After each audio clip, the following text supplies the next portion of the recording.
So now, can you still hear me, Counselor Kilmer? Can you hear me, Counselor Kilmer? Nope. No? Okay, so then we'll just switch back. No, can't hear me?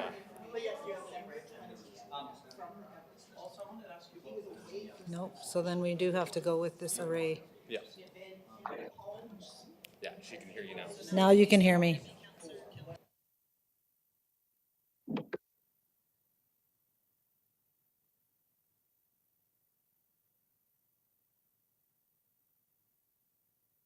It goes over here.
Okay. Hello, everybody. Being 5 o'clock, I'm going to call the meeting January 23rd to order. We do have Dawn Kilmer on Teams, so we'll slow down a little to make sure that she can get in with her responses and votes. And I'd like to remind everyone that we're on Treaty 6 land, the home of the Métis. And I'll ask everyone to rise and ask the city clerk to say a prayer. O God, let us each in our own way ask your wisdom and guidance in our deliberations. Help us to incorporate into all our decisions those values which will enable us to fulfill our mission, to act as responsible stewards, and to respect and value the cultural and spiritual tradition of all citizens of the City of Prince Albert. For this we pray. Amen.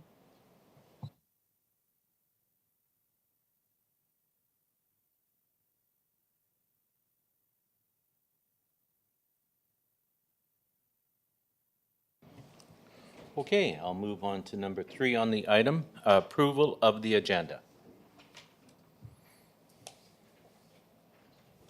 Councillor Head. Thank you, Your Worship. I'll move that the agenda for this meeting be approved as presented and that the presentations, delegations, and speakers listed on the agenda be heard when called forward by the Mayor. Thank you. Seconder? Thank you. Councillor Cody? I'll prompt the question.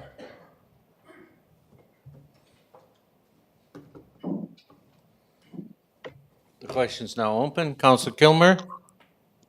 Yes. Thank you. And it carries. Presentations, we have none. Number 9, conflict of interest. We all know what that is. So if you have one, you have to declare it at the time.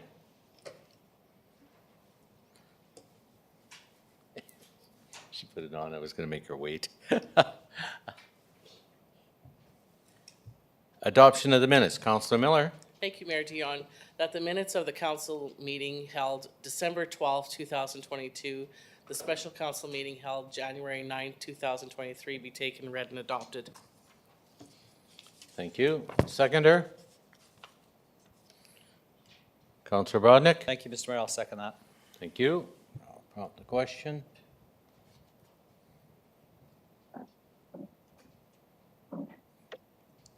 Question is now open. Councillor Kilmer. Yes. Thank you.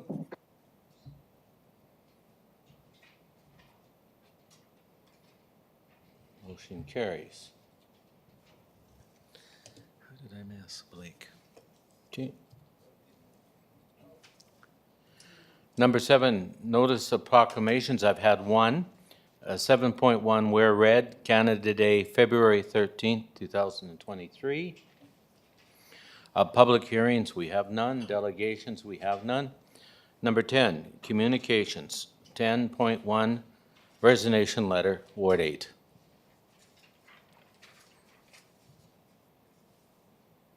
So I need someone to just move and second it.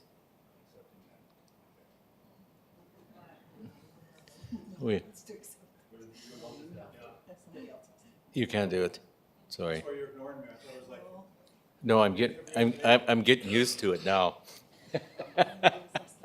Oh, Councillor Edwards. I'll move, much to my chagrin, that the resignation be accepted and referred to the city clerk's office. Thank you. Seconder. I'll second that, Mayor. Councillor I'll Miller. second Mayor Dion. Thank you. Okay, discussion? We'll have a discussion at the end of the meeting, if everyone doesn't mind.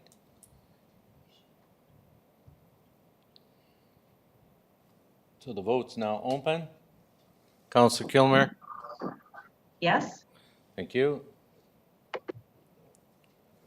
Ooh, what happened? Oops. I messed up. Anyway, I killed it. It passed.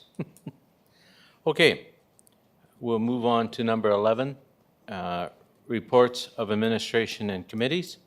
11.1, one-time transit grant funding agreement.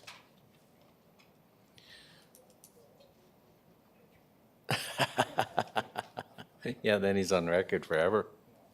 Oop. Counselor Cody?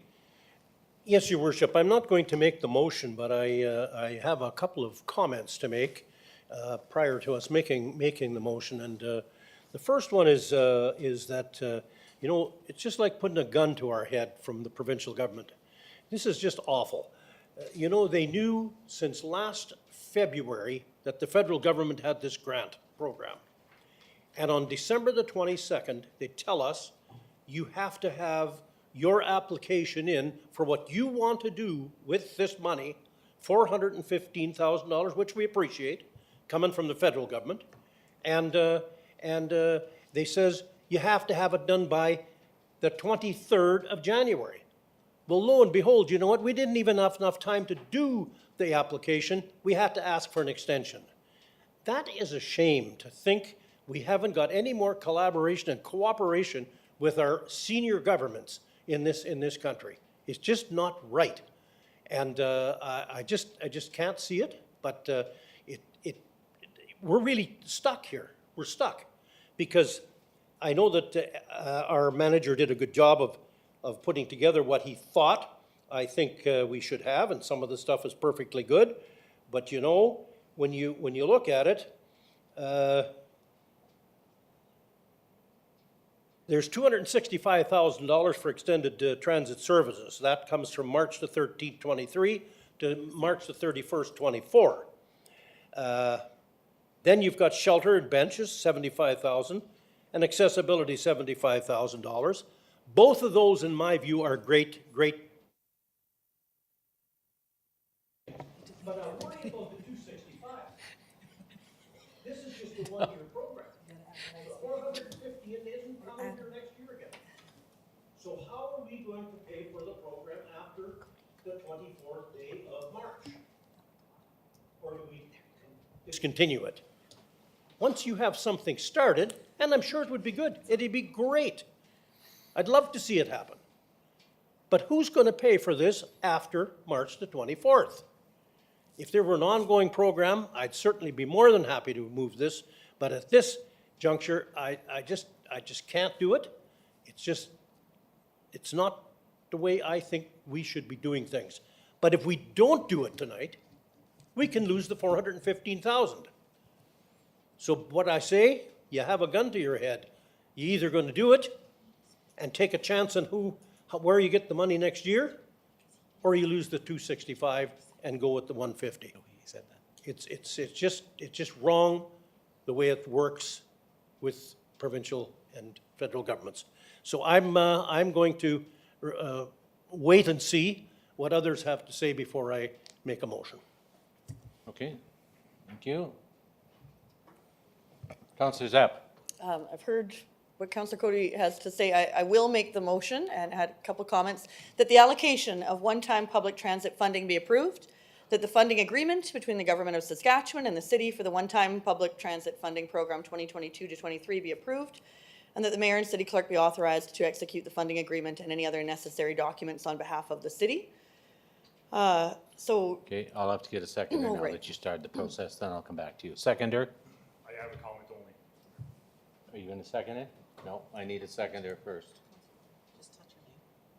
Counselor Miller? I'll second Mayor Dion, thank you. You're welcome. Okay, back to you, Counselor Zapp. Just on the comment on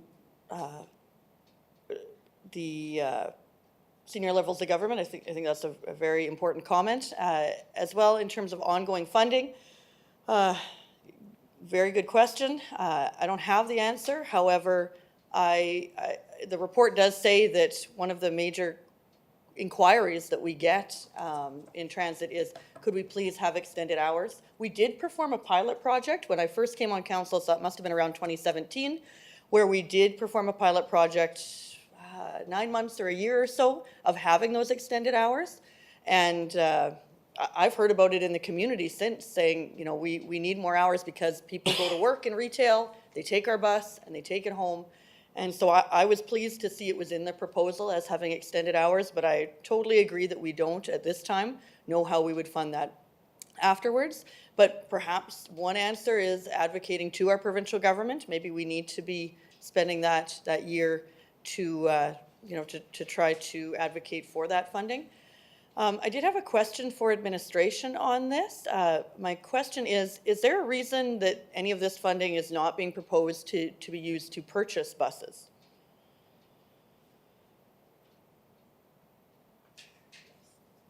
Wes, you're not the transit manager? I was going to refer. Okay, thank you. I'll arm the podium.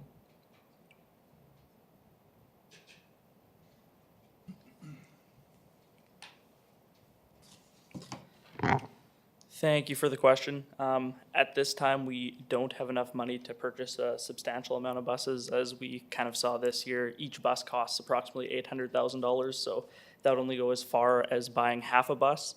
If you do make a purchase, the bus would have to actually be in and the final invoice would have to be completed because this funding has to be expended by March 31st, 2024. Okay, I appreciate the answer. Just a thought is that my understanding is that we have asked for to extend our debt limit, and that my understanding is we're not intending to go up to the top limit that we are extended to.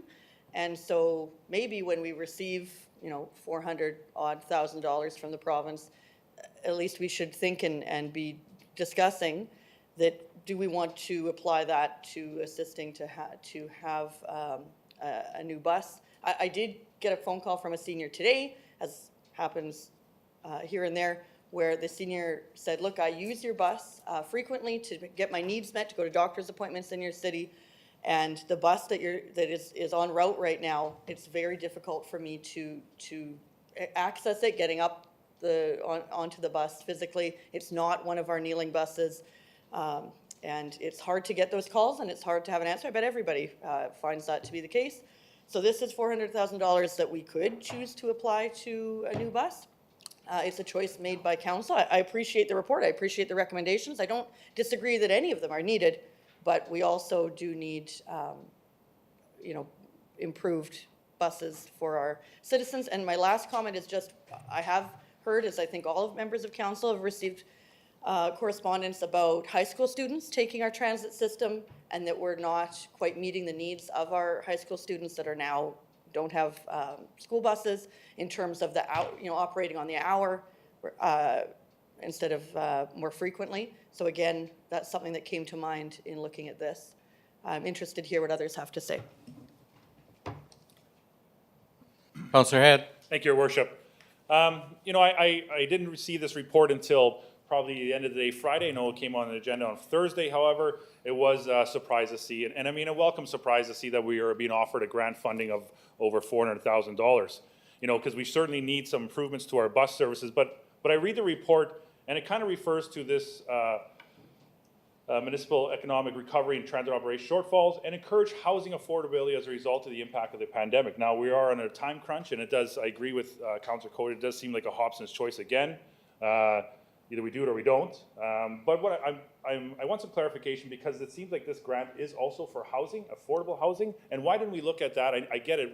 If it just comes to the agenda on Thursday, we have days to kind of vote on this. But did administration look at the grant, and what kind of options are available for affordable housing would be my question, I guess. Okay. So the first thing I'd like to say about that is there was a little bit of confusion from the ministry's side when we discussed with them. I asked them a couple questions December 22nd and didn't hear back until January 4th, so that kind of further led to the time crunch. But as my understanding, when I talked to the ministry, it was more so for housing near major transit hubs. So that would be, next to light rail transit or trains or subways, developments near there. Whereas, what we are using it for in the financial statements, we actually have to submit are for transit shortfalls. So this is for, transit-based housing, not for housing anywhere in the city. No, thank you for that clarification. I suspected there was a little bit more to it, and that's why I asked the question. I guess I will be supporting this motion. I think it's important that we do improve some of our services. As Councillor Kenneth Lennox-Zepp had mentioned, our students are taking our buses this year, and so it's important that we have them running at full capacity and safely. So thank you for that. You're welcome. Any other questions while I have our transit manager at the podium? Councillor Edwards. Thanks, Mayor Dion. I have some concerns supporting this motion. I hate to throw away $400,000, but it's just such a knee-jerk reaction to what we should be able to do.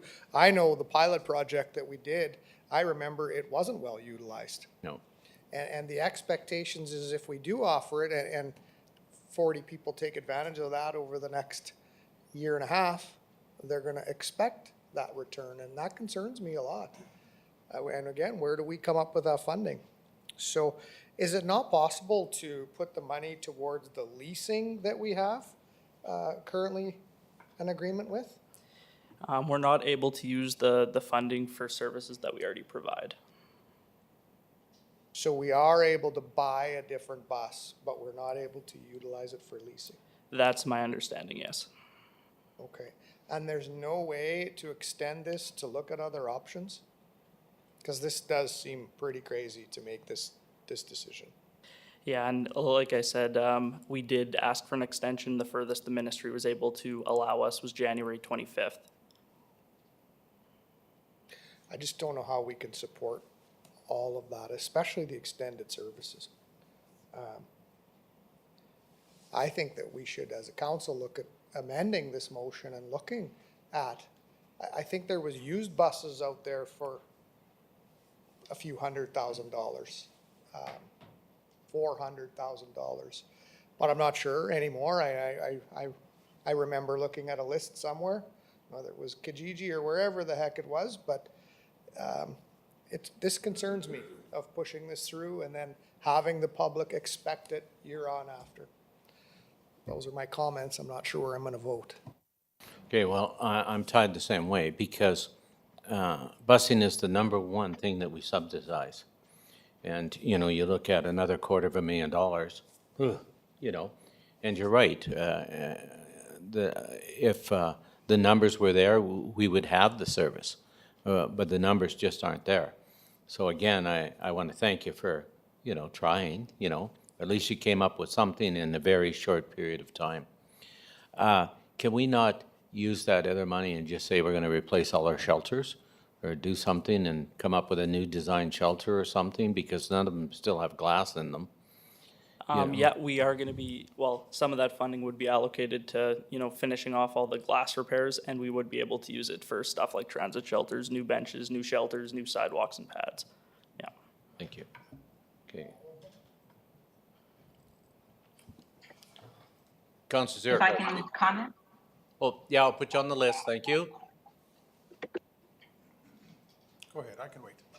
Okay, Councilor Kilmore, Councilor,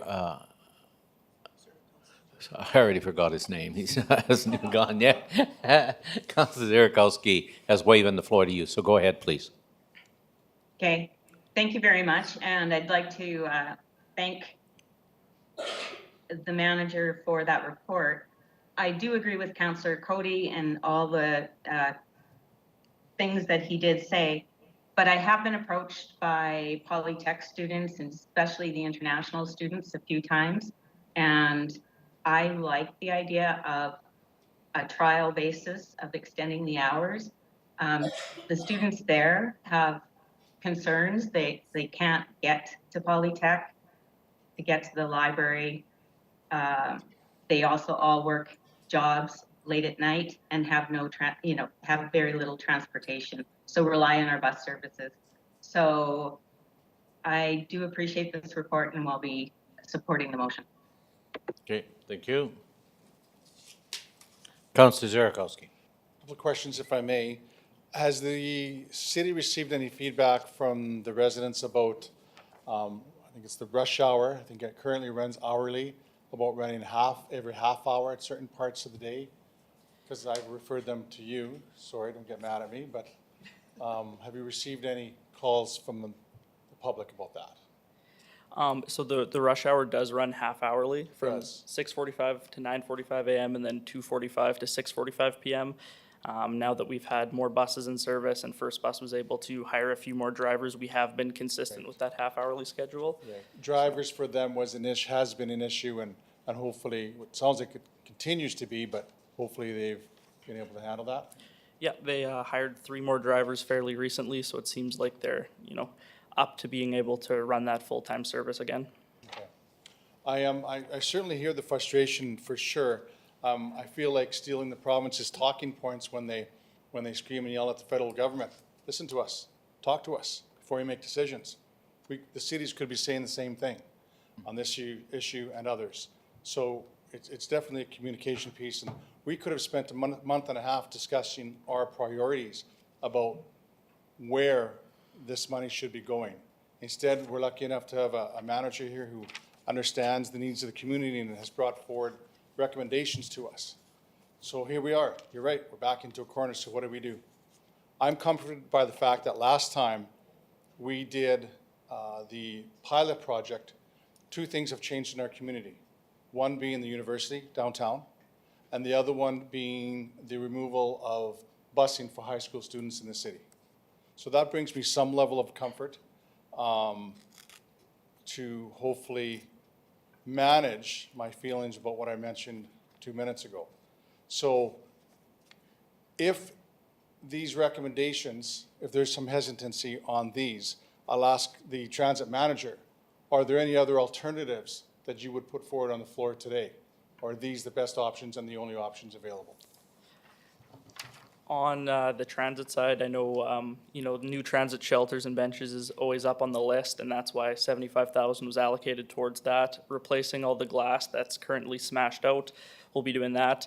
Adding some sidewalks and concrete pads to improve the accessibility, but as for that transit extension, I believe that would be the most warranted. I've heard tons and tons and tons of comments from the community, from different organizations, non-for-profit organizations, and even this January, we're already set to have the second highest ridership month in history of PA Transit, so we are seeing a lot more people utilizing the transit, and I think this is a good time to do this trial once more.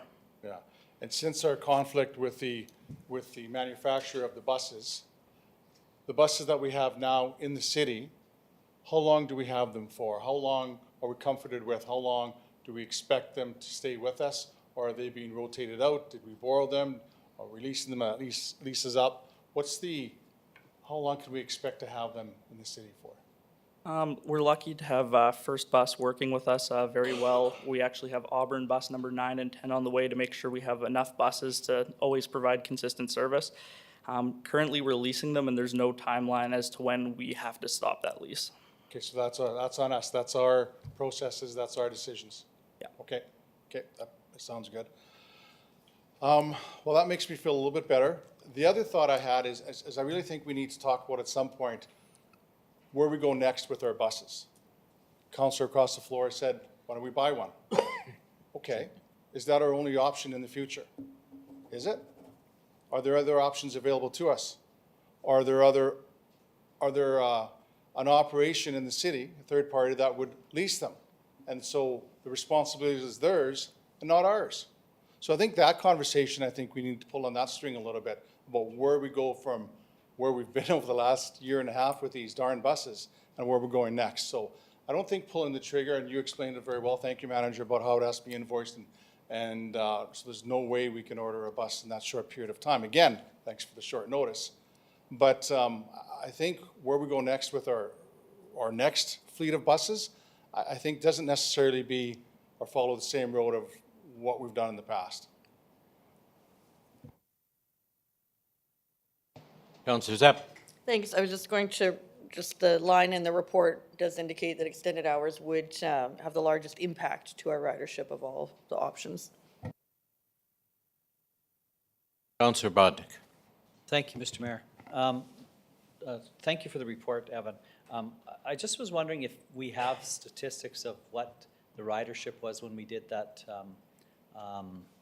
trial period. Do you have that handy or not? That's some data that the best I can give you for now is it did exceed 7 riders per loop. So for every loop that each transit bus did, it exceeded 7 riders on average. I'll bring more, accurate statistics for the report that's coming on the 30th. And at the time, what was the ridership? What was that compared to the normal ridership, that 7 riders per loop? The ridership increased monthly by about 2,200 riders per month. So You know, at some times during the day, kind of 9:45 to 11:15, it actually exceeded some hours like that during the midday. So Okay. it wasn't even the lowest priority. Yeah, So it was successful then? it was It's successful. just, yeah, we couldn't afford it, I think is what we said. Yeah, administration's recommendation at that time was to extend the service till 10:15, although the extended hours were originally till 11 in that trial. It was scaled back and it was deemed that till 10:15 was the most successful time that we could extend it to. Okay, thanks. That helps me with the decision. The other thing, as Councillor Zerkowski mentioned, high school students no longer are being bused, which that will also increase and help with students that have, you know, late practices or games or what have you. So I could see some increase ridership there if we did pass this motion. My concern is long-term. Where do we get the money is right. And maybe there'll be another program, maybe not. But yeah, I'm leaning towards approving the motion. So I think we need to somehow find the money so that our transit can operate and can extend the hours. Thank you. Councillor Edwards. Thanks, Mayor. Very quickly, First Bus is able to accommodate the extended hours, I'm assuming? Yeah, I did consult with them. I was making sure that they had enough drivers to provide the service, making sure we had enough buses. And in the end, they were actually comfortable even starting this service in February, but we opted for March 13th to be safe, to make sure they could collect themselves, make sure that we're running the proper, you know, consistent service for January and February so we can start with the trial in March. Okay, thank you very much. Okay, any other questions? I see no one else in the queue. So thank you, Transit Manager.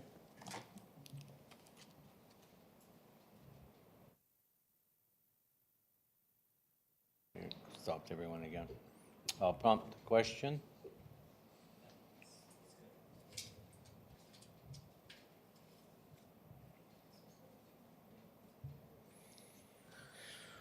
Question is now open. Councillor Kilmer. Yes. Thank you. Motion carries. Okay, 11.2, school zone safety update.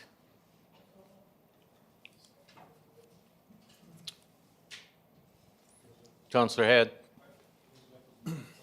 Thank you, Your Worship. I'm going to move this motion that the following areas be assigned as school zones, including a speed reduction to 30 kilometers from 8 a.m. to 5 p.m. on weekdays from September to June be approved. Number 1, 6th Avenue West, adjacent to St. Anne's School. 2, 4th Street East, adjacent to Princess Margaret Public School, 3, 15th Street West, adjacent to Queen Mary Community School. And 4, my favorite, River Street East, adjacent to Riverside School. Thank you. Seconder, please.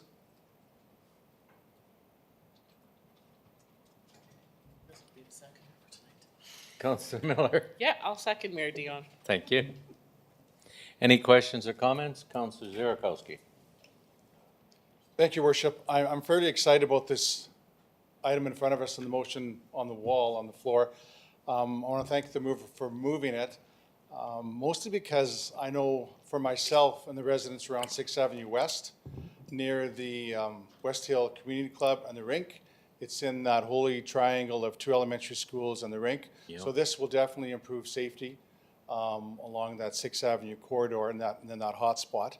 I know my colleague, Councillor Miller, has lamented the issues in front of Queen Mary along 15th Street. So again, hopeful that this will increase the safety for those elementary students. But again, it needs to be enforced, and we need compliance on the people moving around there. And the best way to get compliance, yes, sir, enforcement. Yep. So I'm excited about it. I think that it's a step forward, and I want to thank the manager for going through those processes and the consultations with the community and the schools themselves to get their feedback. I think that was an important part of it. Thank you. Councillor Head. Thank you, Your Worship. I too happy to see this motion finally get finalized this evening. You know, I heard from a resident even today, a mother from picking her kids up from Riverside School, wanting to see some adjustments made. I've talked to the manager about that as well. But reducing speed is definitely been echoed throughout my neighborhood, and happy to see that finally done. So thank you to the manager for that as well. Okay, any other comments? I see none. I'll prompt the question.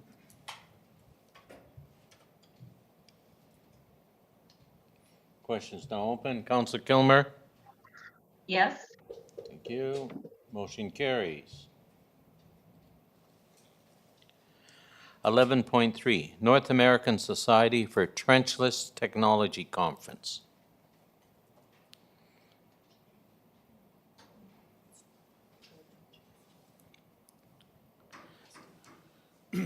Thank you. Councillor Head.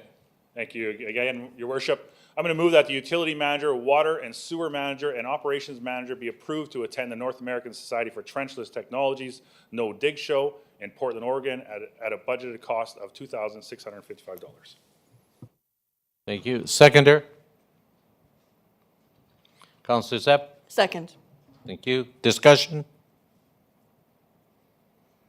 What I'm excited, I'll just give some quick comments. What I'm excited about, this is where we've been wrapping the inside of our pipes. So if we could learn more about that, because that could save us quite a few dollars. It just makes sense wrapping compared to digging and repacking and paving. So I want to wish them luck, and I hope they bring back some great information. Councillor Head. Thank you again, Your Worship. I agree with you as well. These are we are vested a lot in our infrastructure, and these conferences and these shows will definitely allow better practices and best practices moving forward. So definitely we'll see a benefit coming back to our city. Thank you. I'll prompt the question.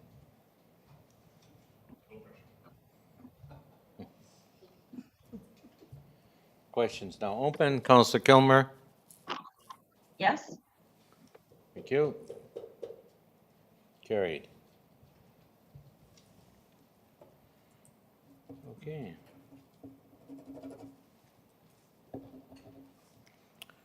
Eleven point three. No, we did that already. Thank you. 11.4, 2024 Community Grant Program Application. Should this say 24 or should it say 23? This is for next year. Oh, okay.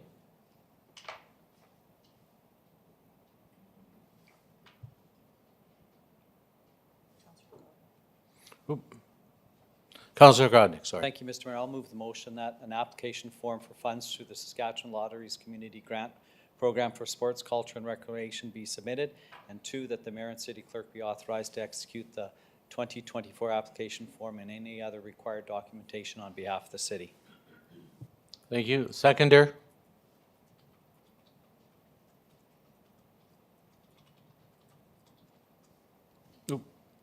Councillor Edwards? Seconded, Your Worship. Thank you. Any comments, questions? See no one in the queue.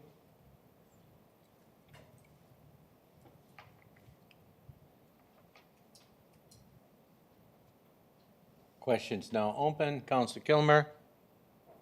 Yes? Thank you. Carried. 11.5, digital sign 405 Marcus Road East. Oh, sorry, 605. Yeah, give it to somebody else.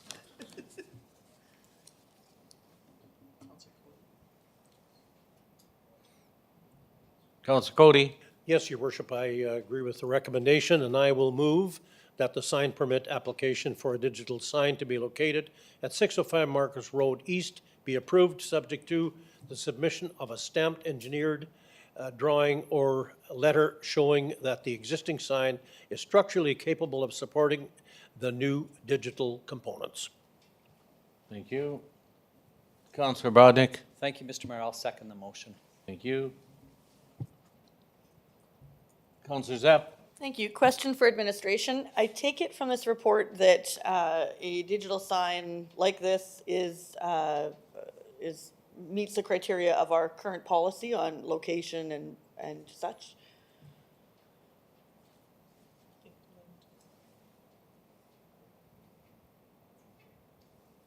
Thank you, Mayor, and thank you, Councillor Lennox, for the question. Yes, this sign currently does, at its current location, meet all of the requirements in our zoning bylaw. And the proposal would And also the meet proposal as well. Thank okay. you, yeah. Thank you. Counselor Edwards? Thanks, Mayor Dion. I will support the motion. I think it's very justified to have this sign at that particular location. It's just another positive enhancement to that area, which is seeing lots of growth and good things occurring up there. Thank you. Thank you. Counselor Zerakowski? Thank you. I was asked a question by a resident. Will this sign be available for the city if a priority snow route is declared, if there's an amber alert, that type of thing, if there's an emergency alert? And I think I know the answer, but I think if you could explain that to the public, that'd be helpful. Thank you, Mayor, and thank you, Councilor Zerakowski, for the question. Our requirements in our zoning bylaw do require the ability to advertise for things like amber alerts or other emergent situations. Those are obviously few and far between, but 99% of the time, the sign will only be advertising for that business at the location. But yes, it is a requirement that they have those capabilities.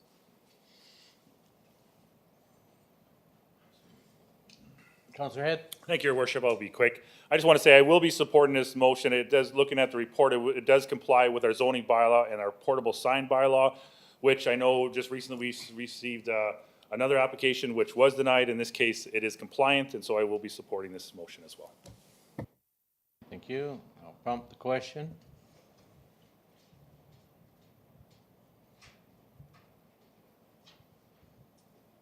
The question is now open. Counselor Kilmer? Yes? Thank you. Closed. Motion carries. 11.6, hiring of economic development officer.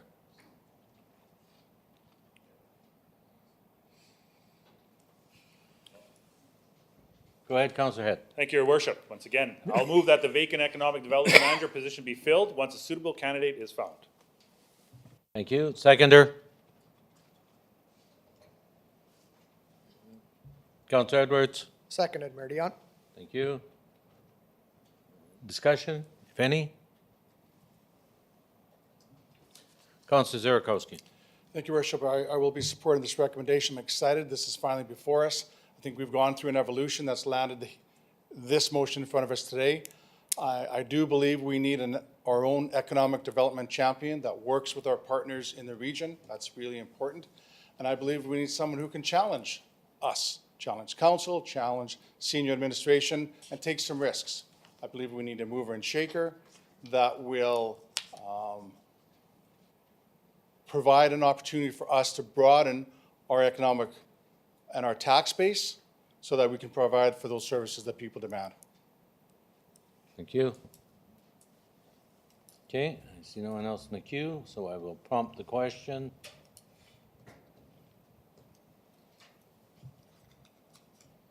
Question's now open. Counselor Kilmer? Yes? Thank you. Motion carries. 11.7, DCG Services Draft Campaign Feasibility Study Report and Capital Campaign Approval. Counselor Cody? Yes, again, I agree with the administration's recommendation, and I move that DCG Philanthropic Services, Inc. Campaign Feasibility Study Overview and recommendations be approved, and that DCG Philanthropic Services Service, Inc.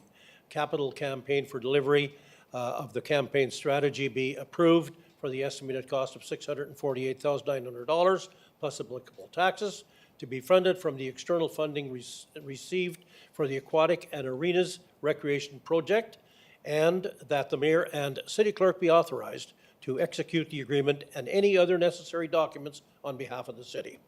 Thank you. Seconder? Counselor Edwards? Seconded, Your Worship. Thank you. Counselor Zepp? I have some questions. I'm going to ask the first one of the city manager. What was the process for this company to be chosen for this contract, and was there an RFP process? Can't answer that, I don't think. So as outlined in the June 14th City Council report that was on that agenda, there were two packages that were received by the fundraising committee, who then forwarded their recommendations to hire DCG as the city's fundraising campaign consultants. The recommendation was considered and approved by City Council at that meeting on that date. And can I also ask the city manager, has the city paid or committed to pay this company for any work thus far? Yes, from that report, I believe there was something like $43,000 that was approved for them to do the study that is on the agenda today to be approved and considered. And yes, they've been paid for the study because it was completed and it's on the agenda for completion today. Also for the city manager, should we be viewing the contract between this company and the city before approving this motion? The contract will be based on the recommendations that the consultant has put forward of what he's going to be doing for this campaign. We normally don't see these agreements on the agenda before, but as administration, we'll be reviewing it to make sure it's consistent with the proposal that is on the agenda and that it's completed in the same cost, for that cost. And a follow-up question to that. In the recommendations, I don't see anything suggesting that this company is committing to a certain dollar value for this price tag. And I'm wondering if we should, as a city, be requiring that a certain amount of fundraising occur in order to meet this fee amount. I believe in the proposal, it speaks to that they are looking to raise $20 million for this project. That'll again be in the contract. And that's the cost for that. Is the intention then in the contract to state that for this fee, that we are expecting that $20 million to be raised for the city? We're looking for that and more, I think is what we're looking for. That's what we'll be stipulating. And what is the consequence with this fee if the $20 million is not raised? Do we pay, do we not pay this same amount? Is that an intention in the contract? Yeah, so this is the cost for them to do the fundraising. Usually, in contracts for these types of things, they go on commission, which could be 10, 15%. This amount is significantly less than if we actually went by that, because if they raise $30 million, it would be a commission based on that money, which would be more. If they raised, even if they only raised $10 million, this is still a low amount of money to be paying them. So I think we're actually benefiting from a stable amount to pay them. And the city, there's no concern from the city manager that if we are not able to achieve a reasonable dollar value as what you're speaking of, that we've already paid out $648,000? I have no concerns. Okay. I need to ask a follow-up question, which is, what is the amount that is being proposed to be raised for the aquatic and arenas facility compared to the amount proposed to be raised for the event center? That's a winner. So right now, in the proposal, it speaks to 20 million. That was the amount that we put in the fundraising model, the 20 million. In regards to the event center, we have no dollar amount. The design actually hasn't been finished, as you're aware. So we have no idea at this point what that fundraising dollar will be amount will be. So is the expectation that this company is fundraising for both projects or just the aquatic and arenas? Yes, the 648,900 will be for both. And so what is the breakdown for what do we need to fundraise for the aquatic and arena center? What are we lacking? What amount are we lacking? We're looking to fundraise $20 million. That's what is in our funding proposal. For the aquatic and arena center solely, and not a certain dollar value for the No, because we recreation haven't center? got that far yet. Okay, and follow-up question to that, we have seen in prior reports from council that there is a phase, it was called phase 3 at the time, but in the reports it's listed as branch library and daycare childminding. And is this contract also taking into consideration fundraising for that work to occur at the site. No, I'm not aware of that.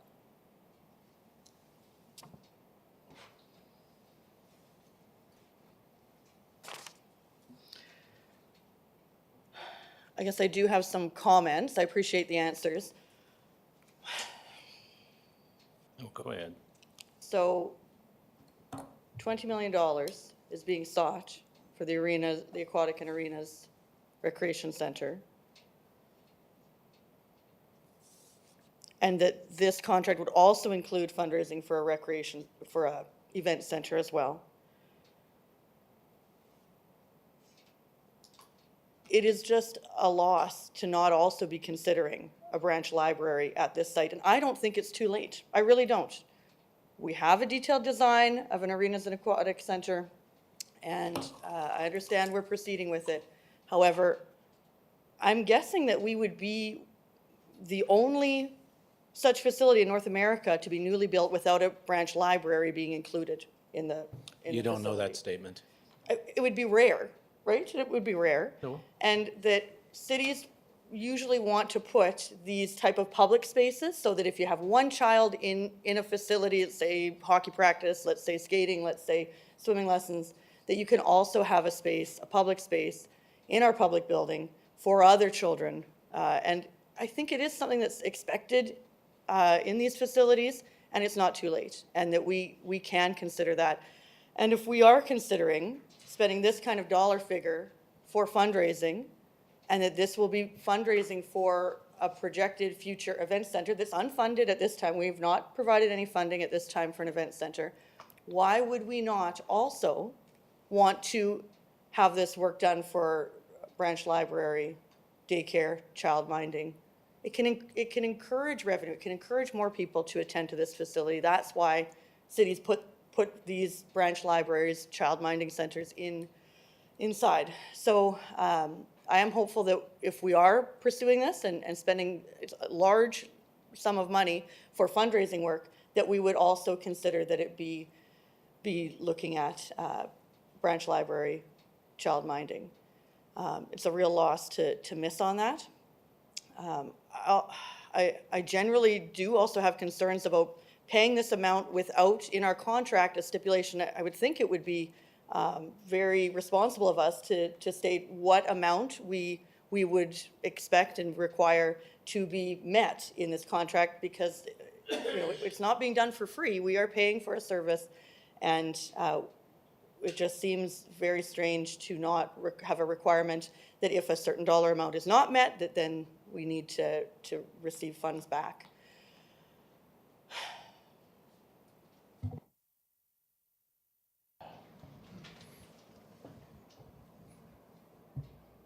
Councilor Head. Thank you, Your Worship. Just a few comments. Once again, here we are. I've never had to deal with so many issues are like decisions like this. Again, once again, a Hobson's choice.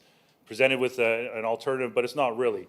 Because I can't say no to this. We need the money in order for these projects to go forward. And so we need these fundraising efforts.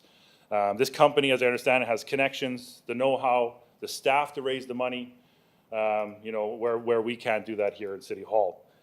I worry though, because mortgages have gone up. I worry because groceries have gone up. I worry because rents have gone up. I worry because the cost of living has gone up 6.6%. And to ask our citizens, other groups, I worry that, our citizens don't have more to give. This report does kind of, is written in a positive, saying that, they can achieve these amounts, and I hope they do. I'm hoping this project isn't, I worry about this project hinging on the generosity of our public. But today, again, I feel that there's no choice here. I feel I have to support these efforts in order for these projects to get built, and we're down this road now, so, thank you. Thank you. May I make a point of information question? It's a question. One time. But I'm going to let these people in first. I'm going to let the guests in first. She wants to make one point. Do you want to, can I give her the floor and then come back to? One point. Go ahead. You have to turn her on. No, I didn't agree to that part. it's a point of information, and so my question is it true, so I heard that this project can't go ahead without the 20, like the arena, I'm talking about the arenas, the Aquatic and Arenas Recreation Center project can't go ahead without the $20 million of fundraising. Question to the city manager, is that accurate to say? My understanding had been that we, as a city, were funding the entirety. 20 million fundraiser. Do you want to answer? Yes, is it accurate to say that without the $20 million, the Aquatic and Arena Center cannot go ahead? Yeah, I wouldn't answer that, it's a hypothetical. I've heard, I guess I'm asking because I heard it on the floor that this project can't go ahead without the $20 million. Not true. Not true, not I accurate. said we need the money. Okay, sorry, I just wanted to understand that. So that is not the case. Councilor Zierakowski. Wow, well, that's enough for the glass half empty. Yeah. The glass has so many holes in it, it'll never get full. This is a very exciting step. The community will have an opportunity to say, we support this project. The community will. It's not going to be a tax levy. We're not taxing anybody like our neighbors to the south for moving the stuff that melts. That's an interesting approach, by the way. 20 million. So this is the business community, the entrepreneurs, the residents will have an opportunity to support. And that's what we're going to do. We're there now. We're at that stage. And if you take a moment to drive to see the construction that's already taking place, not only on that site, but to some of the private development that's already going on, you should be excited. And my colleague, my respectable colleague from Ward 2 comes to us quite often and says, I've heard from the residents and says, there's not enough swim lessons available. I heard from young mothers as well, there's not enough lessons available. Of course, that's why we're going to the community to fundraise for this aquatic facility and the Twin Pad Arena, because that's lacking in our community, and we need it. So if the community steps back and the fundraising isn't as successful as we hope, absolutely, we're going to be challenged. Absolutely. So there's a call out. And I appreciate my learned colleague from across the floor sharing all of the experience in community fundraising. But I'm very excited because I know that our community in partnerships has stepped up time and time and time again. Let's start working towards the success of phase 1. And my colleague is talking about phase 3. If we had $50 million, Your Worship, would we be more aggressively pursuing phase 2 and 3? Yes, sir. Absolutely. Empty your pockets. What do we have? Let's make sure phase 1 is successful so we can tackle phase 2 and then move on to phase 3. You're going to be in the room here. You're not going to let anybody forget. But what are we doing to contribute to the success of phase 1? And then we can tackle phase 2 and 3. So I'm very excited. This is the way big projects are done now. The days of community leaders stepping up and giving of their time, hundreds of hours, are over. If you know somebody who's willing to do that, let us know. Talking to other cities across Western Canada, this is how successful fundraising campaigns are won.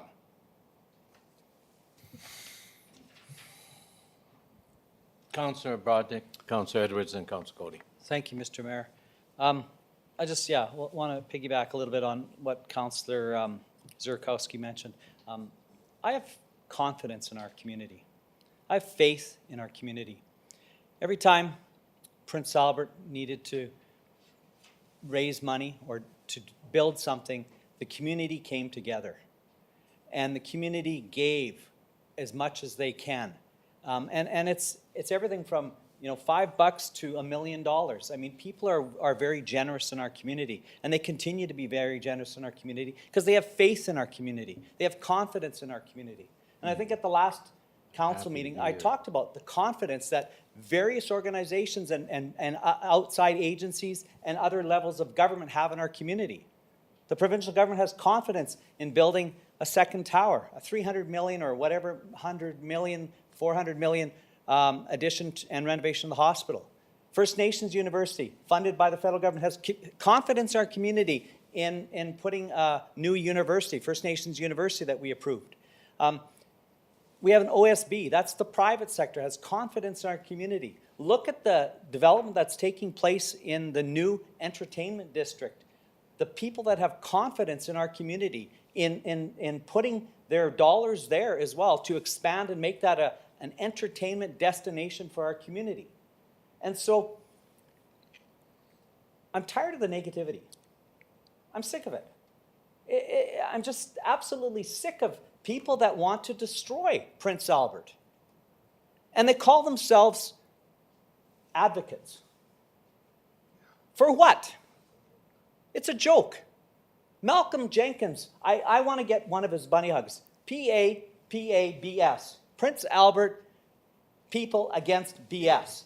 And that's what this is happening. This is what's turning into this. This project where we have a company that is going to say to us that has done this. It's not like they haven't done this before. They're going to raise $20 million because they have confidence. They have confidence in our community. And it's time that we as council, every single one of us, have confidence in our community. And to put aside all that negativity that's happening in the community by a small little group, time that they put aside their hostility towards us personally, some of us personally, and this project.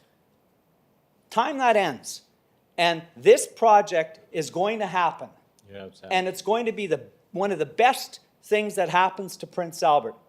And it's going to help every single citizen in this community. Swimming lessons. We talked about that. You know what I suggested to the director? If we want to ease up the swimming lessons, you have to be a resident of the city of Prince Albert. If we only allowed residents of Prince Albert access to our current swimming lessons, we would have spaces open. But no, we're allowing the community and the neighboring communities to help. And that's where this money is also going to come from. I had a resident say to me, I wish we could pay, they live in the RM of Prince Albert, I wish we could pay a levy to help with all of these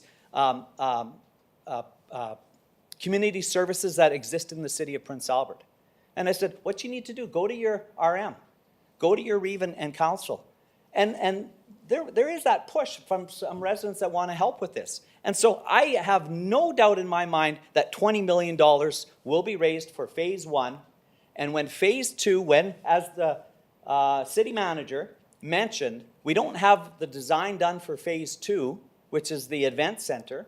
But once that gets done, we'll have an idea of exactly how much it's going to cost. And then we'll focus in on fundraising for that.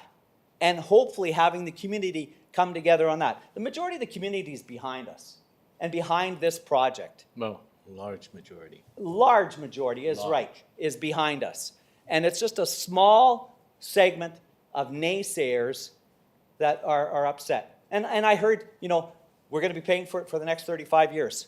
Well, you know what? When I bought my house, I wasn't fortunate enough to have hundreds of thousands of dollars given to me to go out and pay for a house. I had to take out a mortgage for 25 years. That's normal in North America and in this day and age. Gone are grandma and grandpa pulling money out from the Ukrainian bank under the mattress or in the freezer and giving you all that money to buy your house. Those days are done. We called it the Ukrainian bank when I was younger. That's where you got to buy, the big things. That's what happened. Those days are done. You have to mortgage. And that's what we're doing. And we're doing it reasonable. And this money is going to help pay for this new complex. And that's just a positive. How can somebody be negative about this? It blows my mind. I'm done. Thank you, Mr. Mayor, for giving me the time to talk. No problem. Councillor Edwards, Councillor Cody, and then myself. Thank you. Very well done, Councillor Ogrodnik. It's very imperative that we move forward with phase 1 before we start talking about phase 2 and 3. Be great to have a library attached, but without phase 1, we would never even look at that opportunity. No. So we got to get behind this phase 1 and move it forward. And like Councillor Ogrodnik said, stop with the negativity, because guess what? It is moving forward. Piles are in the ground, cement work's done. You're not gonna stop now. Here we have one of the most positive things that have ever happened to Prince Albert, and we have this crazy negativity, but you always do. I'm sure we all heard negativity about the soccer center, Alfred Jenkins, Rawlinson Center. I mean, it's a lot of the negative that occurs with big projects. Cornerstone, you know, when lots. So a couple of things. The group that we're talking about today and about hiring, they are not working alone, correct? They're working with our team. Right. Who's involved in that team, Mayor Dion? Well, he has 27 people now that's volunteered to help him. Okay, name a few, please. I can't without their permission, sorry. Well, I think it's public. No, Some it'll of be them. public. Oh, the fundraising committee. That's Oh, what sorry. I mean, yes. Councillor Cody, of course, is on the fundraising committee, I'm on it. We're very pleased to have Chief Tammy Cook. Chief Tammy Cook from Larange. Yes, who's already hooked us up with 7 corporations to talk to. And we're soon going to announce who's going to be representing us with the NHL. Because we have lots of connections to the NHL, we have lots of players from here, and we'll soon be making that announcement. So we have the people in place to assist these people who are professionals. Yeah, so there's a local team working in hand, and that's a beautiful thing, and that's how it needs to be done. And I heard some comments that, you know, why don't we do this just locally? Well, there's other comments out there that say, listen, you can't do it anymore. It's hard to find those volunteers these days to work a canteen, let alone go raise $20 million. It's the truth. Many people understand that you need some help. Even some of the smaller projects, I understand, the fundraising projects, hire people. Well, this is a major undertaking, and we need to bring the professionals in, definitely. So I certainly will support this. As far as local people stepping up, and it's been said already, Prince Albert and area always step up. They always find a way to do it. And if everybody is excited about this project as they talk about, this is going to go very well. And there's a lot of excitement about this project. Despite all the negative or the few negative Nellies with personal agendas creating some storms out there, the community is backing this project with big excitement. One more point about this facility, aquatics and new rinks. Well, I've heard some comments, well, why don't you focus on crime? My goodness, this does focus on crime. Keeping kids active, swimming. All the kids need to swim, and they're gonna have a beautiful facility to do so. They're gonna take advantage of the wave pool and the 25-meter pool that's there. Rinks. Having 2 new rinks is going to keep kids skating. Whether that's figure skating, whether that's hockey, additional tournaments for hockey for sure. Right now, the city has a tough time attracting teams for tournaments. Now, we're gonna be a destination. I know for a fact the community just down the road from us have a lineup to get into tournaments. Why? Beautiful new rink. That's why. We're gonna be that place. That's exciting for all our hotels and restaurants and everything that has that spin-off. Having kids active reduces crime. We all know that, and with this facility, that's going to assist. Thank you. Councillor Cody. Yes, Your Worship, just a couple of very, very minor points that I think need to be brought up. First of all, with regards to the people that we've hired, you know, we did interviews. It isn't as though we just picked them out of the hat and give them $648,000 and said, go ahead. We did interview. The other 2 people that are the organizations we interviewed, they didn't show up here. We had to do it by video. This organization here come to the city of Prince Albert, sat in the office, and we talked to them. And they gave us a great, great interview, and you could tell that they had done this work before, And I can give you example after example. In fact, the government of Saskatchewan used them on the agricultural building at the university. And the Melcher Center and Merlis Belcher Center. They started off with a measly $4 million, and by the time it was done, they got 12 million out of them. So, you know, these people are experts. They have expertise in how to raise money. And that's what's good about using an organization like this. And you know, this isn't the first time we've done this. I happened to be around, I guess maybe too long, but I happened to be around when the E.A. Ronson Center was done. This gentleman right here worked hard at that. He was one of the fundraisers, but we brought in an organization. Paid them. I forget how much we paid them today. Wouldn't be this kind of money because it was a project of $10 or $12 million. But nevertheless, we paid them. So it isn't the first. It's not a first, you know. And to say that we are somehow going to pay an organization this kind of money and we may not get the money, I think is silly. We want to try. Let's all put our hands together, our heads together, and let's try and get it. Let's not throw cold water on something that isn't necessary right now. We've got a great project here. It's one of the greatest projects we've had probably since the Rawlinson Center, the jail and the courthouse, I should say, and the center over here, and you name it. We've built, and we're not done building yet. We're still going to be building more. But here's one of the times we have an opportunity to all of us to pull together, and I think the opportunity is here today, and we should do it. I think it's a great project. I think we got great people raising funds. They'll raise those funds, and we'll be able to pay for it far easier than we could now. Not that we couldn't pay for it. We can get the money to build this building. That's not a problem. That is no problem. But if you can get some funds and some partners, we're always talking about partnerships. Well, you know, I know a dozen people that I could put my finger on today are waiting for us to come and knock on their door because they want to be a partner with us in the city of Prince Albert. I'm going to accept them with open arms. I've given you 2 opportunities. Do you have something new? I'm moving an amendment.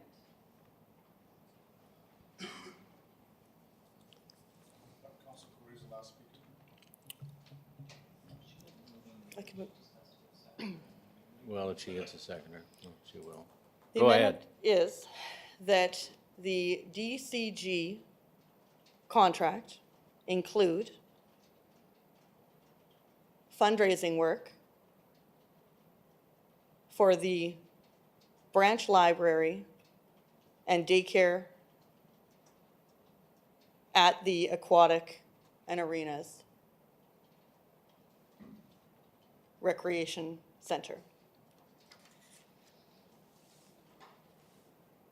Do we have a seconder? Councillor Miller, go ahead.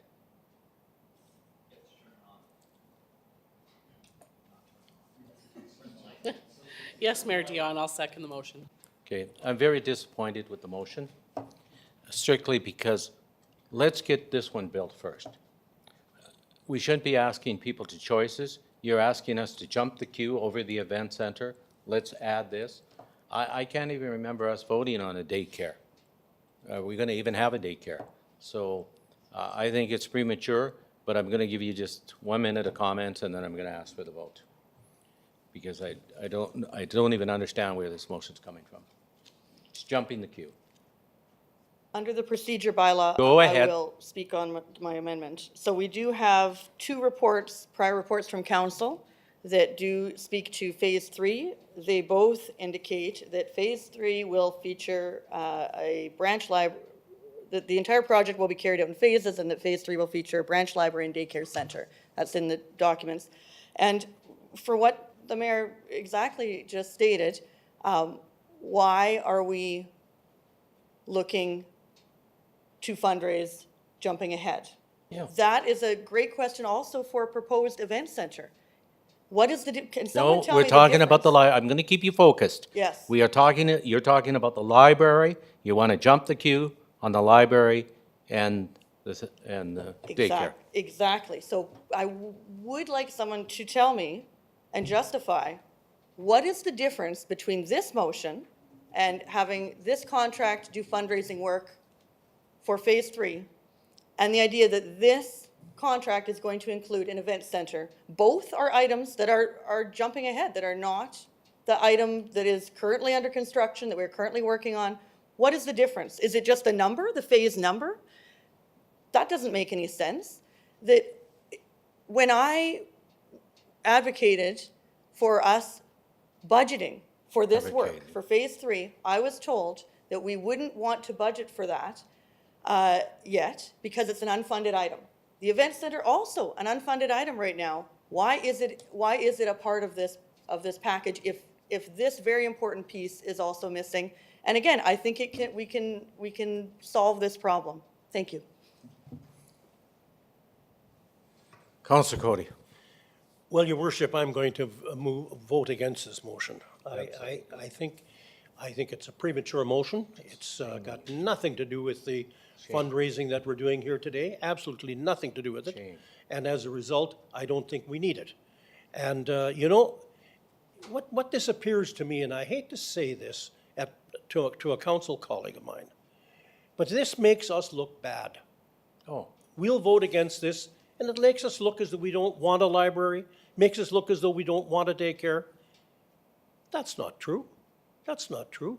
It's just we cannot do it at this particular time. Is it going to happen one day? It probably will. It probably will. But do we have to have it here today and clutter up what we're trying to do? I don't think we need it here today. And I'm telling you, I want the public to know I'm just as much for a library and just as much for daycare as my colleague is. But I don't like it when people make me look as though I'm voting against that. I'm not voting against that. I'm voting against this motion because I don't think the motion is necessary at this particular time. And I think let's get on with the show. Councillor Brodnick, then I'm going to call the question. Thank you, Mr. Mayor. To Councillor Cody's concern, it doesn't make us look bad if we vote against this. Because the public knows who voted in favor of Signature Developments and that 80 acres. The public knows who voted in favor and who voted against. The public knows who voted in favor of the rink and aquatic center and who voted against. So it doesn't make us look bad. The public knows who's been in favor of this project from the beginning and who's been opposed to it from the beginning. Yes. And so this motion is, right now, it should happen 2, 3, 4 years down the road. That's when this motion should come forward. Because we're not even finished Phase 1. We're 10, 12, 15% finished Phase 1 or whatever it is. That's how much construction has happened. And we've got to do Phase 2 and then Phase 3. You know, maybe we should start fundraising right now for a new city hall, because we might outgrow this place. And I may make a motion that we start fundraising for a new city hall, because 50 years from now, we might need a new one. Like, I mean, you know, we're jumping the gun here, Councillor. And when it comes to that point where we're at the stage of planning and designing and developing Phase 3, I will vote in favor of it, but not until we're at that point. And so I'm not going to vote in favor of your amendment. But down the road, I would vote in favor of fundraising for a branch library and for Phase 3 when we get there. Thank you.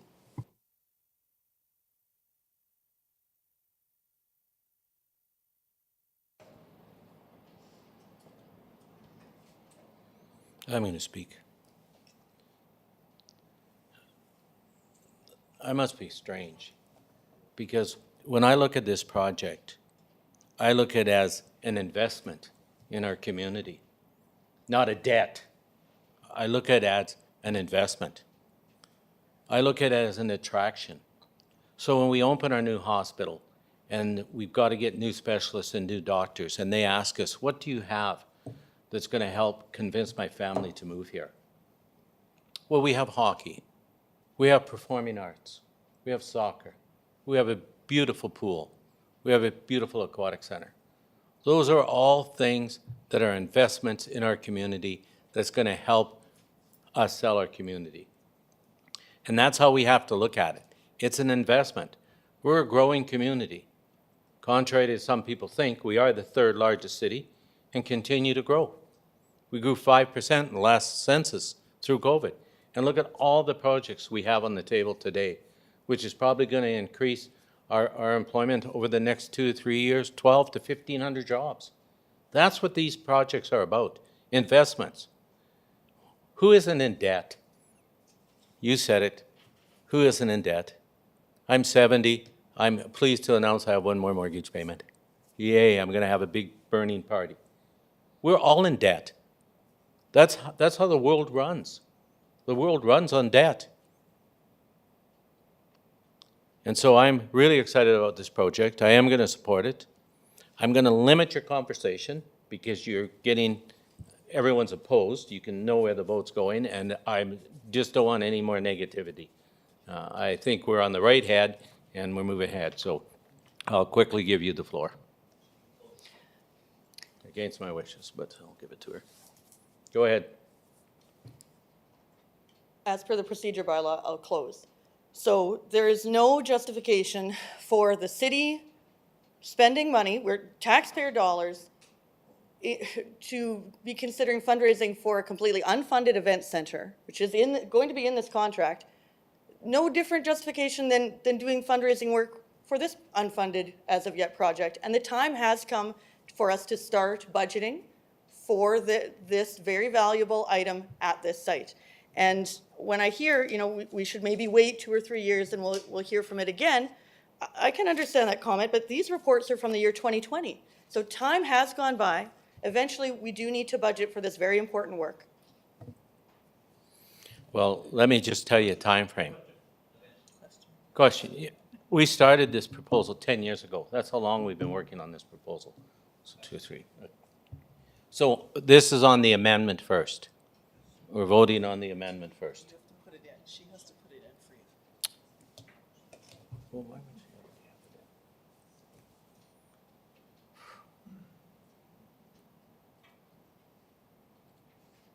Well, it was up. She should have it in.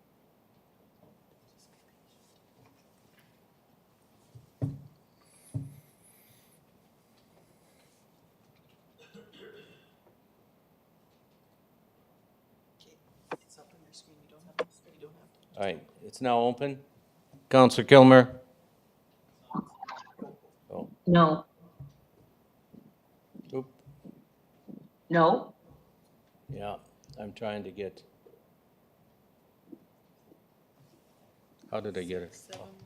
How do I clear this? No, you got 9. Yeah, but I think I hit this one by mistake. Just press. Mr. Mayor, did you hear my Yes, vote? I got you up, thank you. Thank you. Sorry. Abort? Sorry, everyone's got to vote again, sorry. Ready to vote? We're ready? No twice, that's a yes. 2 no's twice. Oh, ready, hold it. Oh, what did we do? Go all the way to the bottom.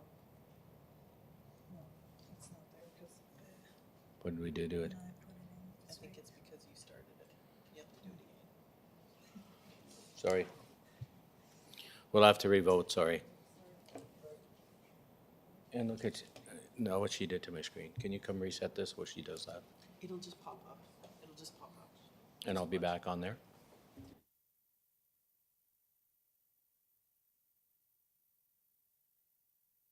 Okay, open.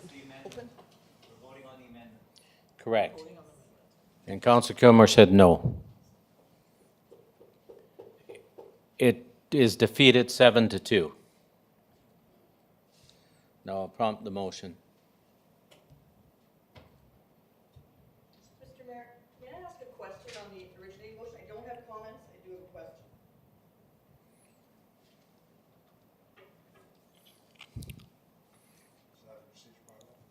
No, I'm not going to allow it.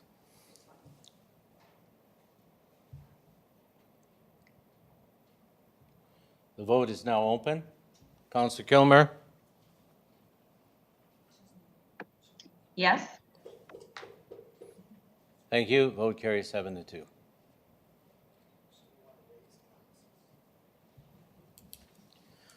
Okay, moving on to 11.8, agreement with Carleton Railways, multiple pipeline crossing agreement.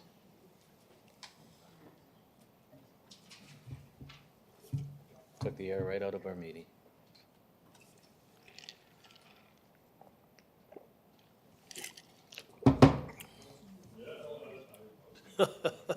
Well, we want to go home. Yes, your worship, I move that the mayor and city clerk be authorized to execute a multi-pipeline crossing license agreement with Carleton Trail Railway in such form as the city solicitor confirms is in compliance with the resolution of issues negotiated with Carleton Trail Railways, providing for annual payment of $12,688 per year with an annual escalator not to exceed 2% and a notice clause regarding termination. Thank you. Seconder, Councillor Head? I'll second that, and just a comment. I'll second that, just a comment, Mr. Mayor. Go ahead, sir. It's good to see this motion come to us today. I know this has been a long time coming, hearing some of the legal battles we have, so I just want to say good job to our city solicitor and the Public Works Director for bringing this to light and finding a resolve. Any other comments? Okay, I see no one in the queue, so I will.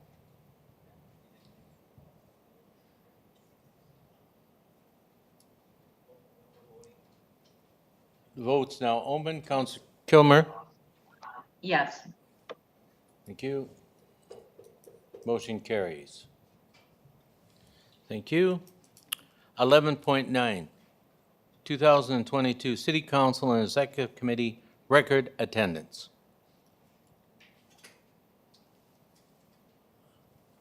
Councillor Miller. That the report be received as information and filed, Mayor Dion. Thank you. Seconder. Councillor Brodnick. Thank you, Mr. Mayor. I'll second the motion. Thank you. Any comments? I don't see anyone in the queue.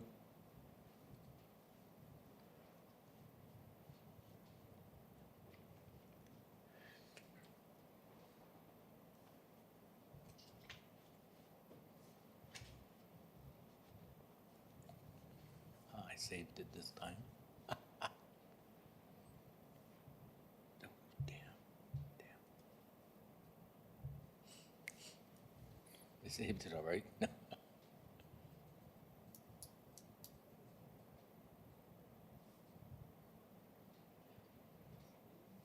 Okay, it's now open. Councillor Kilmer? Yes. Yes. Thank you. Motion carries. 11.10, privacy, confidentially access information policy.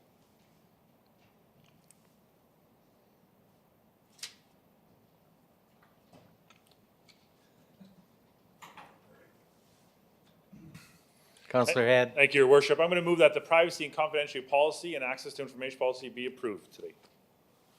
Thank you. Seconder. Councillor Cody. I'll second that. Thank you. I'll prompt the question. Oh, Question. Councillor Zepp. Question for administration. I see that this policy has much housekeeping changes in it. What are the substantive changes that you wouldn't call housekeeping? I can answer that question. Go ahead, City Clerk. Oh, sorry. So the substantial changes are really separating the two issues of privacy and access to information. So we already had the Freedom of Information and Access policy within the records already. So we were just creating a privacy policy just to deal with that issue. So that's really what it is dealing with that, and also incorporating privacy impact assessments and working on that type of issues, yeah. Thank you. Any other comments?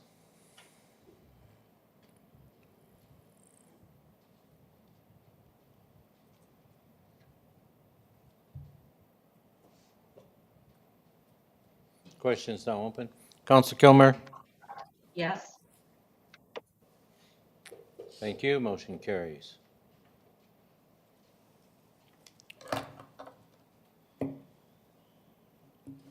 (1111) Action items from City Council, Executive Committee, and Budget Committee.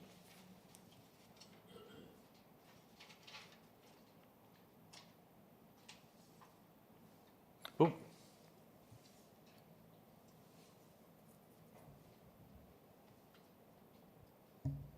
Counselor Broderick.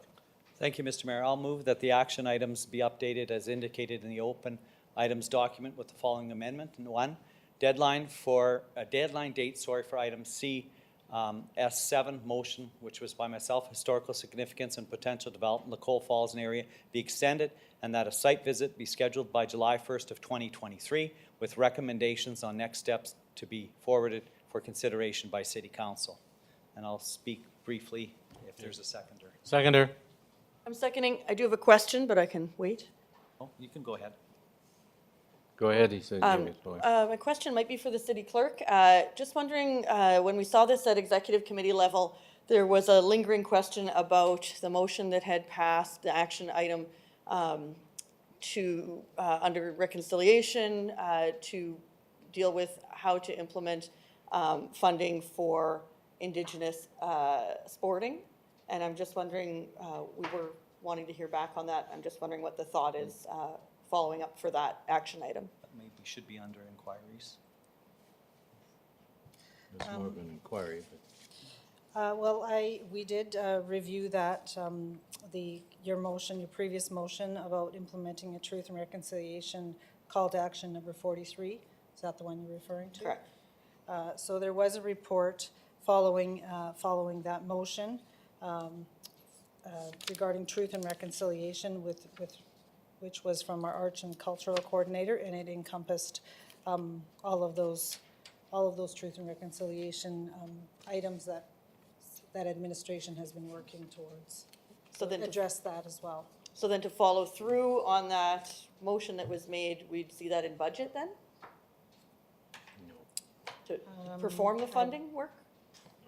I'd have to look into that a little bit further. I'm not sure. about that. Certainly. Thank you. Go ahead, Councilor Broderick. Thank you, Mr. Mayor. Yeah, I'm really excited about this, and that's why I did not want it to be closed, the file closed at executive. And I think it got delayed because of COVID. If I do recall that we never ever did get a visit out there. So if we do get this visit and then forward, recommendations on how can we deal with Lacole Falls, how can we tell the real story, not the revisionist history story.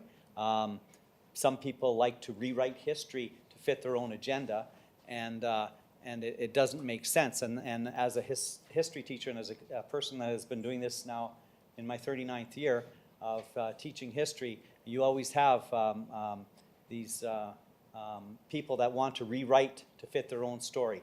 And one thing that we know is there's facts that are there about this particular site, and we could debate the facts. But you can't have a conversation if people are making up stuff. And that's what we need to do. And I think this will really set all the residents of Prince Albert at ease of what actually happened, why it happened, and the fact that the city took a very proud stand back then. Those city leaders back prior to World War I took a stand that, no, we're not going to declare bankruptcy. We're going to pay off what we borrowed. And that helped set a good record for future borrowing and for future projects in the city, that the city's not going to default on any loan. And so it'll set the record straight, even though some people will never ever agree or believe it because they have their own agenda. But I'm really excited to work forward on this particular project and this particular item, and the significance of and potential of this particular area of Prince Albert. Thank you. Thank you. Councilor Zierakowski. Thank you, Mr. Mayor. Can I ask a question on the corporate services item? What is it here? It's the We're All Ears customer service report on that item. see we have a date, so thank you for that. My question is, will that include or when can we expect, when will we see the next revision of the communications master plan, which I think is since expired 2019, 2020-ish? And if there's a process going on, I wonder if maybe somebody can explain to us the process of implementing the next community service, or sorry, the communications master plan.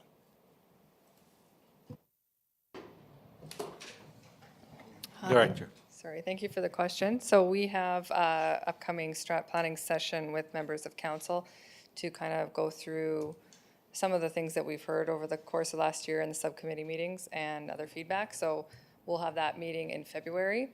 We'll take that data and then we'll update the master plan. That's the intention.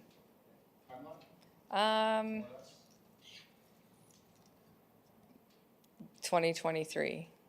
Yes. Thank you. Okay, I'll prompt the question.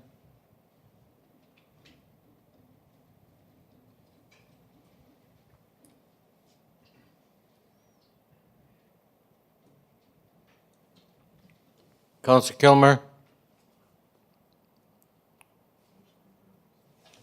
Yes. Thank you. Motion carries. Okay, unfinished business, we have none. Number 13, Mayors and Councilors Forum.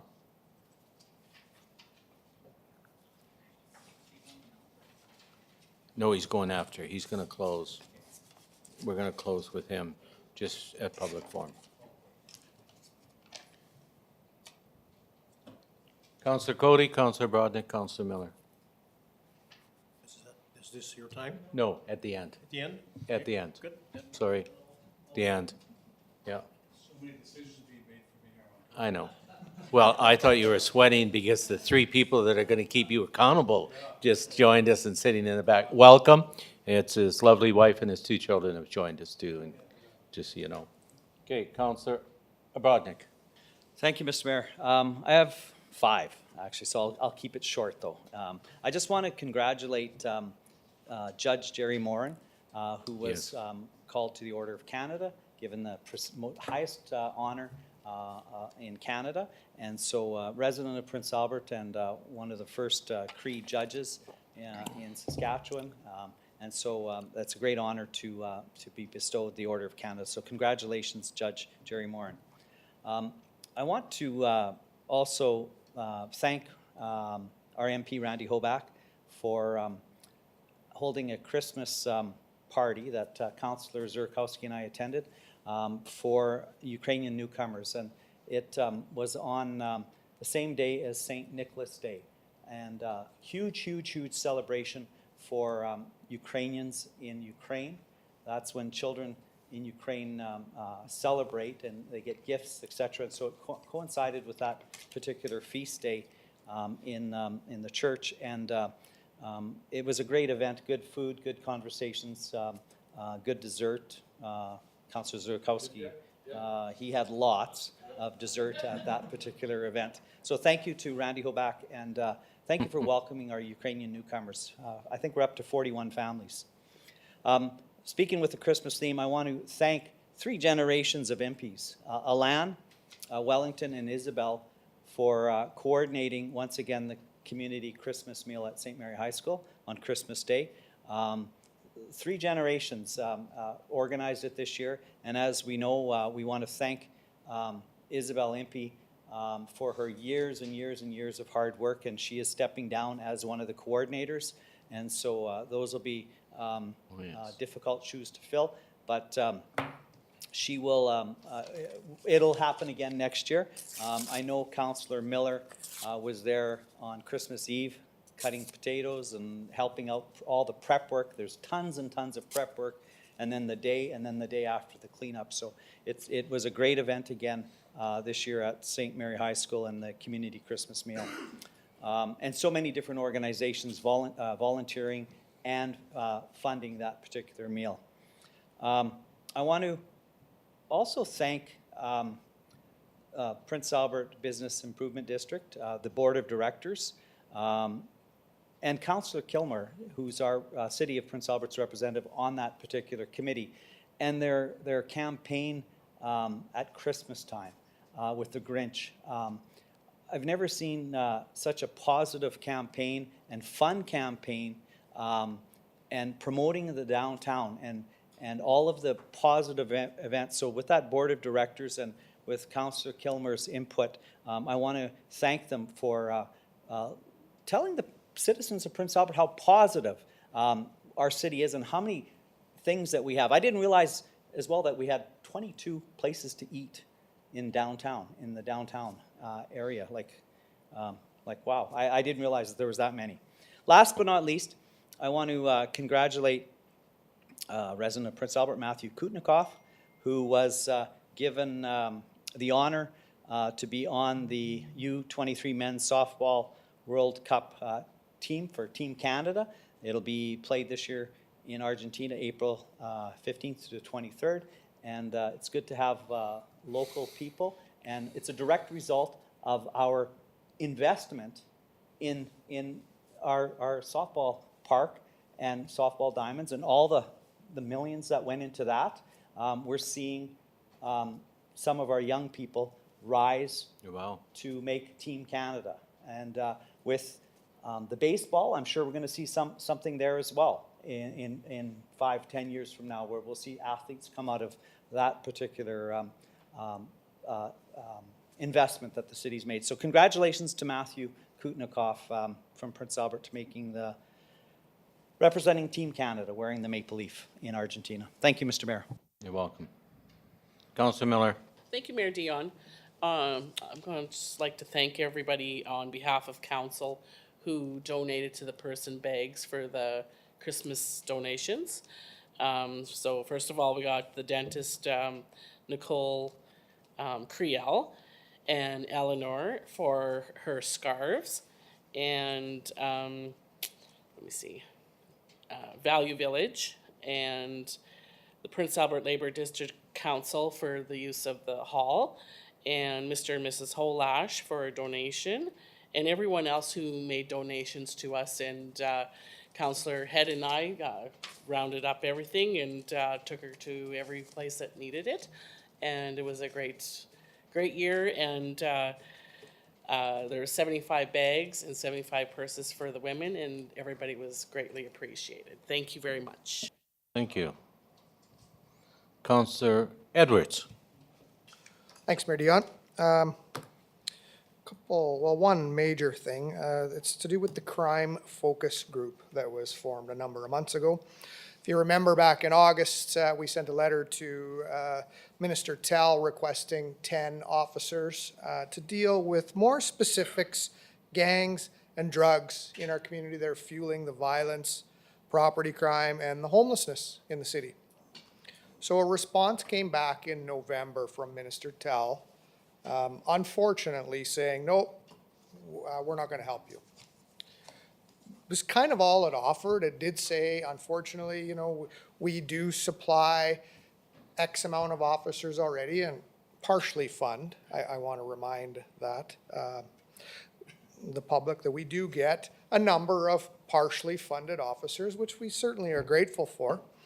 But I felt it was a bit of a slap in the face. There was no solutions offered. There was no meetings offered, which the Premier did say that we would have a meeting, and he was hopeful that we would have had it prior to us meeting with the Premier. So, I mean, it's really disappointing. Statistics prove, we all just saw the latest statistics that came out on crime in our city. Statistics prove that we need more officers in the community. Our police association just asked for 25. That was their, not ask, but they say we need 25 more officers to help with the demand of the crime in the city. Crime is rising everywhere, not just Prince Albert, but we are trying to deal with crime in Prince Albert. In the letter, it mentions the province's warrant enforcement team and the suppression team that's targeting high-risk offenders. Hopefully that turns out as good as they hope. I'm hopeful. But what we need is we need solutions to reduce the crime. If it's not police, Minister Tell, that we really need, if it's not additional bodies, then work with us. How are we going to reduce some of the gang activity and the drugs that are fueling the violence and the homelessness, addictions? How are we going to deal with that? I and the rest of the group that were involved, Councillor Head, are looking for solutions, not just a letter that says, no, we already supply enough officers to you. So bring a minister in, have that conversation with our group, and let's deal with it. We're a small city that can deal with these issues. And I think it's very important that the province steps up and says, listen, let's try and find some solutions. It's important. That's what we're looking for. That's what the people of PA are looking for. Do we want to hire 100 more cops? Not necessarily. Do we want to reduce crime in any way we can? Absolutely. So step up, be a team, work with us. Not just, here's your letter, no, we're not going to do it. So Minister Tell, I ask you to come forward, to meet with our group, to bring some solutions to the table so we can move forward. Thank you. Thank you. Okay, I see no one else. Before I just move on, I just want to echo a little thank you again for the Christmas dinner, everyone that worked there, all the volunteers. But I just want to add one thing that we missed is a couple days before that, the Grand Council up on their location on the hill gave out 3,000 hampers to needy people in our community.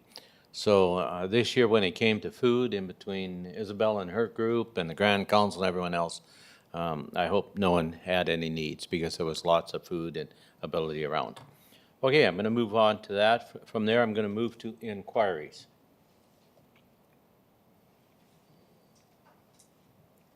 Councillor Zapp. Thank you. I have 3, and I'm thinking that they are to be answered at a later date in writing, likely. Firstly, does administration expect the city to be able to offer an increased number of swimming lesson spaces once the new Aquatic and Arenas Recreational Centre opens?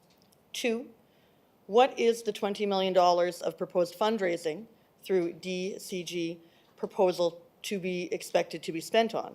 And 3, what amount of fundraising dollars under the contract with DCG will be reserved to be spent on the Aquatic and Arenas Recreation Centre, and what amount will be reserved for the Events Centre?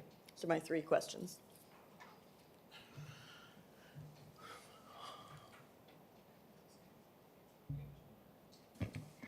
Councillor Head. Thank you, Your Worship. I do have one inquiry, and I mean, I could have followed up with the traffic manager, but No, go ahead.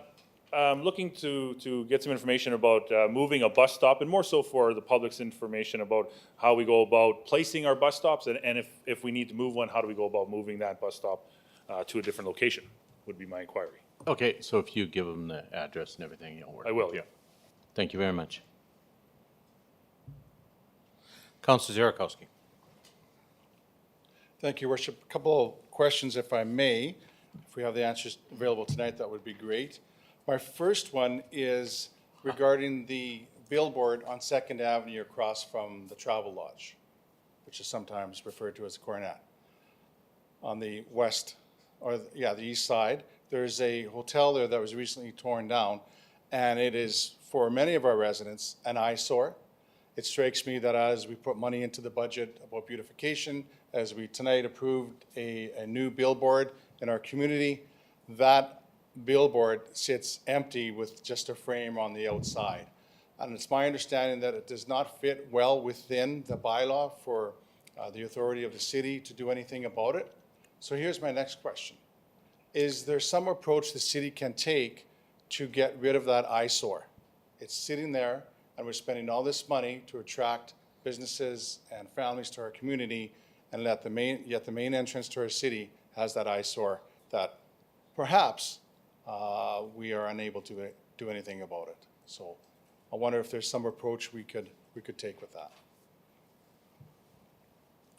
Go ahead, Director.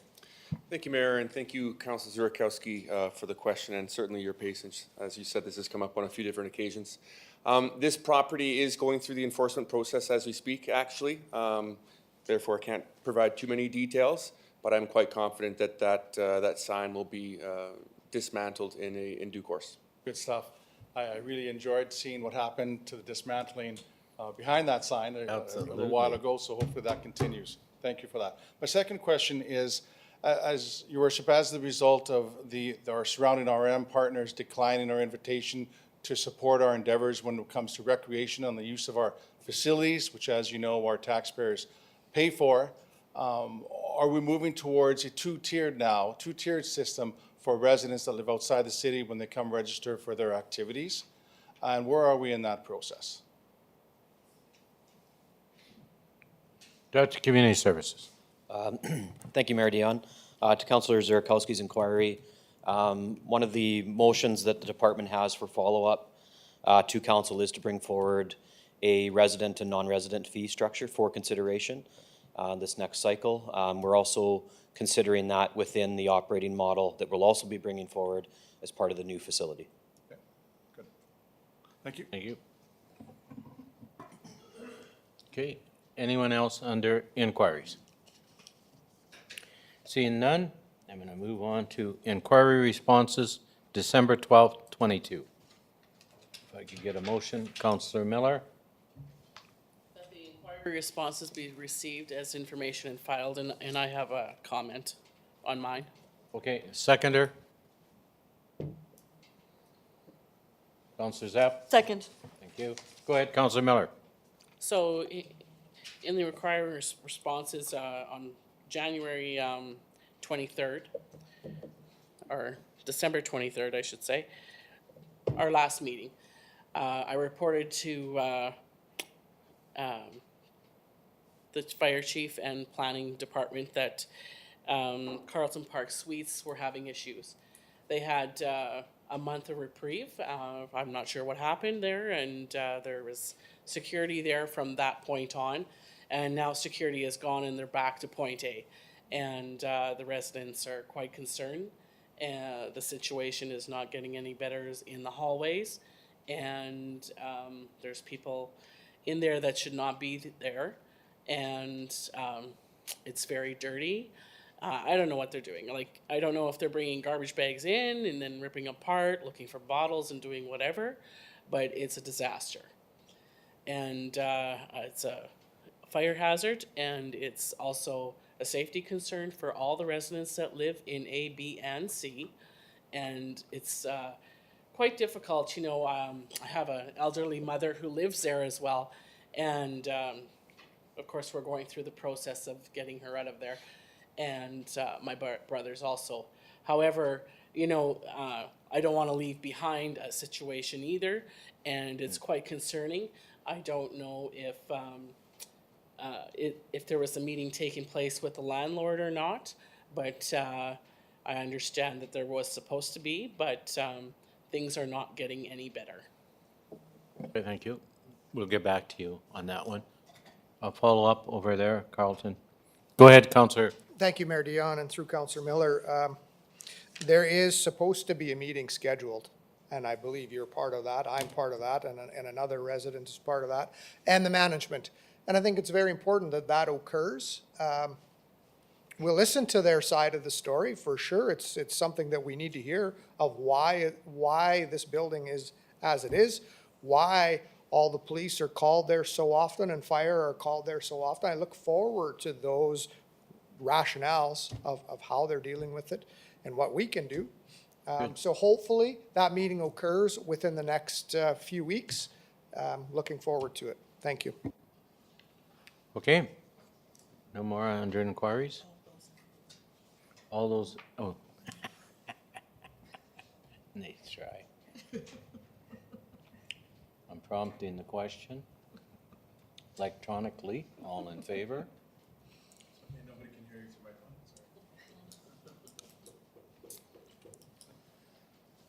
Councillor Kilmer? Yes?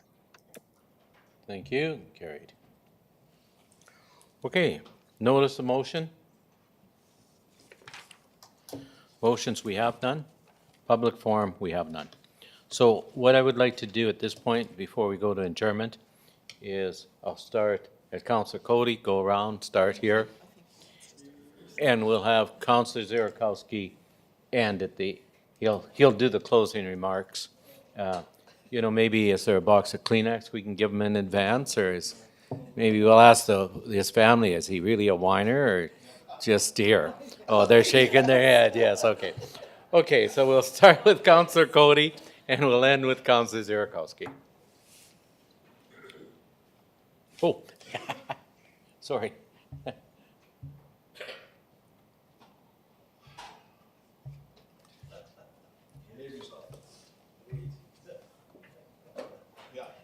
Aboard. Why won't it clear?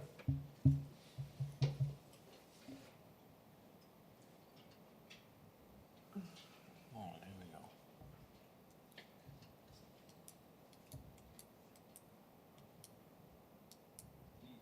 And the power goes out. No, because Ted won't shut his light off, so he's causing me some grief. Councillor Cody, you're Well, up. thank you very much, Your Worship, and my colleagues and the administration. Today is kind of a sad day and a happy day. Sad for us all at council and the administration that we're losing not only a friend, but we're losing a colleague, and a colleague who stuck with us thick and thin on many, many issues and brought lots of new issues to us. Happy because I'm sure he's looking forward to a new career. And for that, we say congratulations. My colleague, I think I will call you Ted tonight. Ted, we congratulate you. We wish you well in the future, and I hope you have a long future in the business that you, I think, really will enjoy. But for us in this council, it'll be different. It'll be different because of the fact that you brought a lot to us. You brought the kinds of things that we needed to have brought to us, and that was common sense, and it was always a bit of camaraderie, a bit of laughter at times, and at times quite serious. So we're going to miss that. We're going to miss that a lot. And no matter what your replacement may be, the replacement is going to have to work hard to fill those boots, because those boots were here for a good reason. They were for the reason was that you were here to help our city and to help our council and to make this place a better place to live. The city of Prince Albert's better for it, the province is better for it, and so is our nation. Ted, we thank you very much.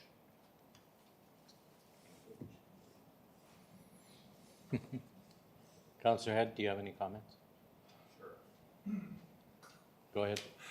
Well, thank you, Your Worship. And I guess I just want to say I hate goodbyes, Ted. You know, it definitely, it's been great working with you, all serious aside.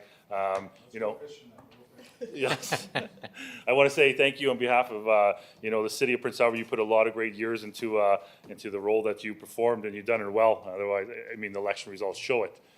So definitely going to be some big shoes to fill across the way here. And I'm definitely going to miss you and miss some of your, you know, your one-liners. We're great over the years. So thank you for all your service. Councillor Zepp? Oh, you have to turn it on. I did. Tony. Councillor Zierakowski gave me some advice. And the advice, and I don't know if he takes his own advice in his personal life or not. But he gave me some advice, which was, do your legwork ahead of time. Ask administration ahead of time. Do everything that you can ahead of time so that you can learn things before you have to sit in these very big chairs of responsibility. And I don't always do that perfectly, I know that. But I did have a situation that arose a few months ago, and I thought, I just don't have time. I'll deal with this at the meeting. I do not have time for phone conversations today. And there was a little voice in the back of my head around noon that day that said, you're going to have to make the time because this is going to improve the whole situation. So I did, and I phoned, and I got the information in a phone call, and had a good chat with our city manager, and it really did improve my problem and improve my situation. And so I will probably still have that voice in the back of my head, and I probably won't do it perfectly, but I do appreciate that, and wanted to say thank you. Councilor Miller. Thank you, Mayor Dion. Councilor Zerkowski, and I want to thank you. I want to thank you for teaching us and getting through all my 13 years of, yeah. And I want to also thank your family, because without family behind us, it would be a long road. Also, I hope they feed you really good desserts like we get here. And I also want to congratulate you on your new position. Yeah, it's not goodbye, it's see you later. Councilor Brodnick, Councilor Edwards, and Councilor Kilmer, and then myself will go to Ted. Thank you, Mr. Mayor. Ted, you know, I want to echo what my colleague said across, that Councilor Cody, you know, he's the senator here. He said it so well and so thoughtful, the comments. And I want to thank you as well for sometimes we didn't always agree on every issue, and that's good, and that's what council's about. But one thing that you always did was, regardless of where we were on the issue after, was always a handshake or a friendly chat, and so that's important, and that's something that is difficult at times, especially when we get passionate about certain issues. So you always demonstrated that, and I'm going to miss you and miss that seat at the end here. The odd time, you know, the beak towards me and back. I'm going to miss that. One thing I'm not going to miss is that we're all going to have more dessert in the lounge, because that's the first thing he does. Is, I don't know if the public knows that, is dessert table first, and then whatever is there. Joking, I'm just joking. But Market Mall is close to the STF building, and there's bakeries in there, and Chocolate. and yeah, and so you'll be well taken care of in your new adventure there, and knowing the importance of the job that you're going into, you need a strong voice. Teachers need a strong voice, and being a teacher and knowing how you have advocated for teachers is important, and I saw how you did that, and one thing that Ted does, and I don't know if the public knows this, and people know this, but regardless of how you feel about that situation that teacher's in, he takes the side of the teacher and makes sure that the process is being followed and the teacher is being treated fair, regardless of how you feel about it. And that's a skill, and Ted does that very well as a STF person, as a union rep. We're a union. STF is a union. It's not it's a federation, but it's a union, and it makes sure that its members are taken care of and that the government listens. And so you're going to do a fantastic job in that role. I know that, and the teachers of Saskatchewan are lucky that they're gaining you as their advocate in Saskatoon, and that's important. We're losing you. No more West Hill Ted. As a city councillor, there's always West Hill Ted, of course there is, and you know, the local bakeries will miss you as well in Prince Albert. So Sales are down. Take care, and we'll see you again. And thanks for your friendship on council. Councilor Edwards. Thank you. I wasn't really expecting us to do this. I guess there's another meeting, but not a city councilor meeting, not a city council meeting next week where he'll attend, right? Yeah. Yes. Yeah, executive. Anyway, 16 years working as a city councilor. It's a long time. When his family walked in today, reminded me always, he always says, I started city council right the age where my kids were, when close to, and how difficult it was to miss events that they had, You know, it was very nice to see them walk in tonight and appreciate all the time that he was able to dedicate to the city and away from you, and that's a big sacrifice.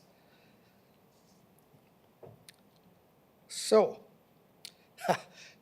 I sat by this turkey, and Mr. Councillor Cody, the first 4 years on my term, right where Councillor Head is. That was a lot of work on our part, by the way. And a lot of work on their part, a lot of patience. Because let me tell you, during meetings, I was always sounding off on them. Hey, what do we do? What's this procedure? And I always got the answer. I didn't get a slap, ever. I didn't get told off too often, but always available, which was awesome. I do appreciate that. Wrote some things down here. Councillor Zerkowski was always, he always ensured that, he always told me, he says, you're a councillor for your ward, but you're representing the entire city, and never forget that, and that's important. I've never lost that. Yes, we're elected by our ward, but we're here for the entire city, and I know from the 6 years I've worked, some of the things he's had to vote on, the tough decisions where maybe personally he didn't agree with, he voted to move the city forward, and the city is grateful for that. 6 years since I've been elected, and he's been a sounding board. Whether it's 2 a.m. and I'm up thinking of ideas and I'm texting, he's always there. Listen, calm your jets. We're going to get through this, whatever it might be. The advice was there. And he taught me how to be a little bit more patient, calm in order to get things through. And I really appreciate that. So the city's going to miss you, for sure. I'm a bit of a sap, so I apologize for this. But forever grateful, working with such a great counselor, learning from you, but more importantly, working with such a great friend. Councillor Kilmer? Thank you very much. I'm sad I can't be there in person, but there might be a little pounding in the background, and it just reminds me of the tapping that I quite often hear from my colleague that sits to the left every time he votes. It's a triple tap to make sure that the machine is working. So, Ted, I echo what all the other councillors have said. The words of wisdom that you gave Councillor Lennox Zapp, you gave to me as well. I appreciate all the freeness that you share, your dad's words, your family's words of wisdom as well with all of us. And I appreciate and will miss those. You are a great leader. Your superpower is advocacy and community mindedness. And I really appreciate your patience in helping me learn and grow in this role. And we will see you. Okay. Well, I don't know where to start. First, I'm going to address the general public. What they don't know, you see Ted here, you see Ted, I say perform, because he does. He's a good counselor. He knows how to get his point across. Hypothetically, of course, I'm speaking. But I get to see the other side of Ted. And where you don't see Ted do his best work is out of the office. Ted took on the responsibility of doing the government work for me in Regina 10 years. And you go there and they talk about Ted, how professional he is, how he brings the things to the table. And so people don't understand that you see him in the public eye here on TV. That's only 60% of the work. 40% of the work is behind the scenes. We're done at home, done. And I'm so proud to see his family here, because one thing Ted has taught me, I know everything about the family. He's very proud of you too. Ben, move out. Was I supposed to say that now? Perfect? Okay, perfect, okay. I didn't know when I was supposed to say that. He gave me a quarter. But I got to visit with his family at the lake. Ted's very proud of his family, and he should be, because they certainly have lots of his character.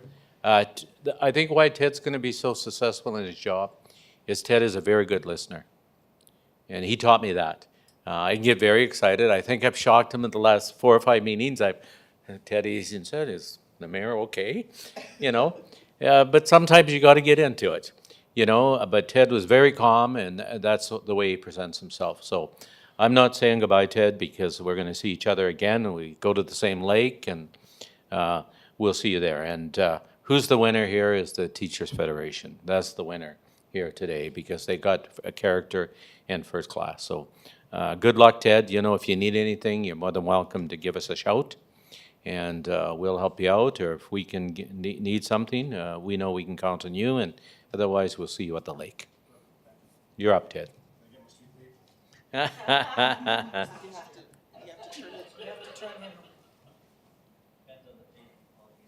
that's right. Yeah. Well, no, I should add one more thing. Whoever replaces Ted, if you think you're going to get as much done as the West Hill as Ted, you're wrong. Yeah. Go ahead. Yeah, the things we've learned about the pavement quality index or the quality pavement index, eh? Wow. Well, that was very uncomfortable and totally unexpected. So I think what I'm going to do is speak off the cuff a little bit. And what was it somebody said early, that nobody listens to the politician in front of a mic unless you say something stupid, and then they'll never forget? Well, this might be one of those moments. So I would like to I'm going to start with the people in this room. It really is about taking steps forward. We live in a wonderful city. We really do. And the people that travel away from this city and come back, live somewhere else and come back, they're our biggest fans, because that's what they say. You leave Prince Albert and you go live someplace else and you come back. It's a wonderful place to live, raise a family. We were the first one to deal with the plastic bags. Now you look to cities south of us, and that's a great idea, and they're doing it now. And now we hear cities closer to us, but south as well, is like, that's a great idea, doing snow removal or snow plowing in residential areas. How do you guys do that? And they had a conversation with us. So we do live in a wonderful city. And the challenge is moving the city forward, small steps. And that's what we're all about. Moving the city forward as well as we can with the resources we have, small steps forward in the right direction until we're able to broaden the tax base and provide those services in a large amount of quantity that the people demand. And that's what it's all about. Democracy is slow. I learned that lesson. Very slow. A good dictatorship probably gets things done quicker, but there'd be only one of us in this room, and he'd be sitting up there, or she'd be sitting up there. So I do want to thank, I think I want to start with administration. I sat here tonight and I looked at each one of you folks in those seats. And I hope I've said this before, and if not, I should have said it more. But the time I've been in these chambers, this is the best group of people we have in this room, leading our city. And I feel really good about, I don't want to say leaving the city in their hands, but you folks making decisions on behalf of residents, because we have phenomenal people. And when I think about some of the ghosts and goblins that have sat in those chairs previously, you guys are doing a fantastic job. So I sincerely thank you for that. I know you're going to continue the good work that you are doing. And because we need that, our residents demand it. When I hear from some of our colleagues in other cities that the residents can't even call City Hall and talk to the directors or the managers, what a shame. And here you folks call them back and you have those conversations. What I'm proud of is you're not afraid to run towards the sound of the cannon, that you're going to deal with the issues, you're not going to hide from them, and you're going to stop that cannonball from firing. So I sincerely thank you for that. To the folks in the room, my colleagues, thank you for your kind words. And I'm sure there were other things you wanted to say, and perhaps a little bit of applause, but it really is a pleasure working with you. We don't always agree, and you know what? We shouldn't always agree. there should be somebody who always disagrees so that we can always have that contrary opinion and say, give us that sober second thought, time to reflect. And that's why I like the makeup of this group that we have here today. When I started, we had city councilors wrestling on the carpet in the lounge. It's a different time period. It really is, yeah. I didn't mention any names. So I want to thank you for what you do. You guys are here putting time in, taking your time away from your families as well. I know that's a sacrifice, and making those hard decisions. And I want to thank you for that. And the people, you know, the people thank you as well. And more important than you folks, no offense, more important than you guys is my family that's here with me, and thank you for coming. My wife and 2 of my 4 kids are here today, and I'm really, I want to thank you for your support over the years. I want to thank my wife. I think if we had $1 for every time somebody called the house and was amazed that you weren't my secretary, I think we could probably afford to pay the mortgage payment this month. So it's amazing. So thank you for that. Thank you for your patience, diverting to back alleys and on the way home across town or from the movie or dinner and stopping. Oh, it'll just be a 2-minute conversation with a neighbor. I'll be right back. And it's 10 minutes and 20 minutes later. So 2 hours later, yeah, thank you for that. I appreciate that. And to my kids who have grown up with this, I thank you for your support. Whenever I've asked it of you, you've either said no or yes, and that's fair enough. But Ben, you remember that time we went to the chainsaws and cut down this lady's branches on her house or on a tree and took it away? Yeah, yeah. And you heard what he said, by the way, right? Yeah. Okay. And yeah, that's right. And Sam, thank you as well. I think you actually helped out in a couple of campaigns, so you are an experienced campaign worker, and those are hard to come by, so thank you for that. Leaving the house, not having you approve my attire has been challenging the last little while, since you've got your own place. And noticeable, yeah. Thank you for that. So just to clarify, you have moved out, you're not coming back, right? So that's good. So thank you for being here, I do appreciate it. To the people that put me here, the residents of West Hill, I'd like to say thank you for the trust that you've put in me, that the faith that you've put in me to send me back into these chambers since 2006. That responsibility hasn't been lost on me, and it's certainly appreciated. It's been a pleasure serving those folks and the city of Prince Albert. Understanding the way the operations of the city is important, but keeping that view at 10,000 feet, that holistic point of view is really important, because that's what gets the city moving. Don't get too concerned about the color of the grass, because you can always paint it. It's about how we grow that grass, and who's going to cut it, and how do we seed it, and how do we fertilize it, and how do we make the city grow. So I'm sure much of that isn't what I wanted to say, but I do want to thank folks. It's been a pleasure. Otherwise, I wouldn't be back here. I wouldn't have been back here for so many years. But the immense authority and influence the folks in this room have on the quality of lives of our residents, whether it's creating policy that makes sense or the operations out there outside these walls, I think isn't lost on the residents, and they're thankful for it. So again, nobody's going to remember what I said, but I do want to say thank you and good luck. Don't screw it up. So. Okay.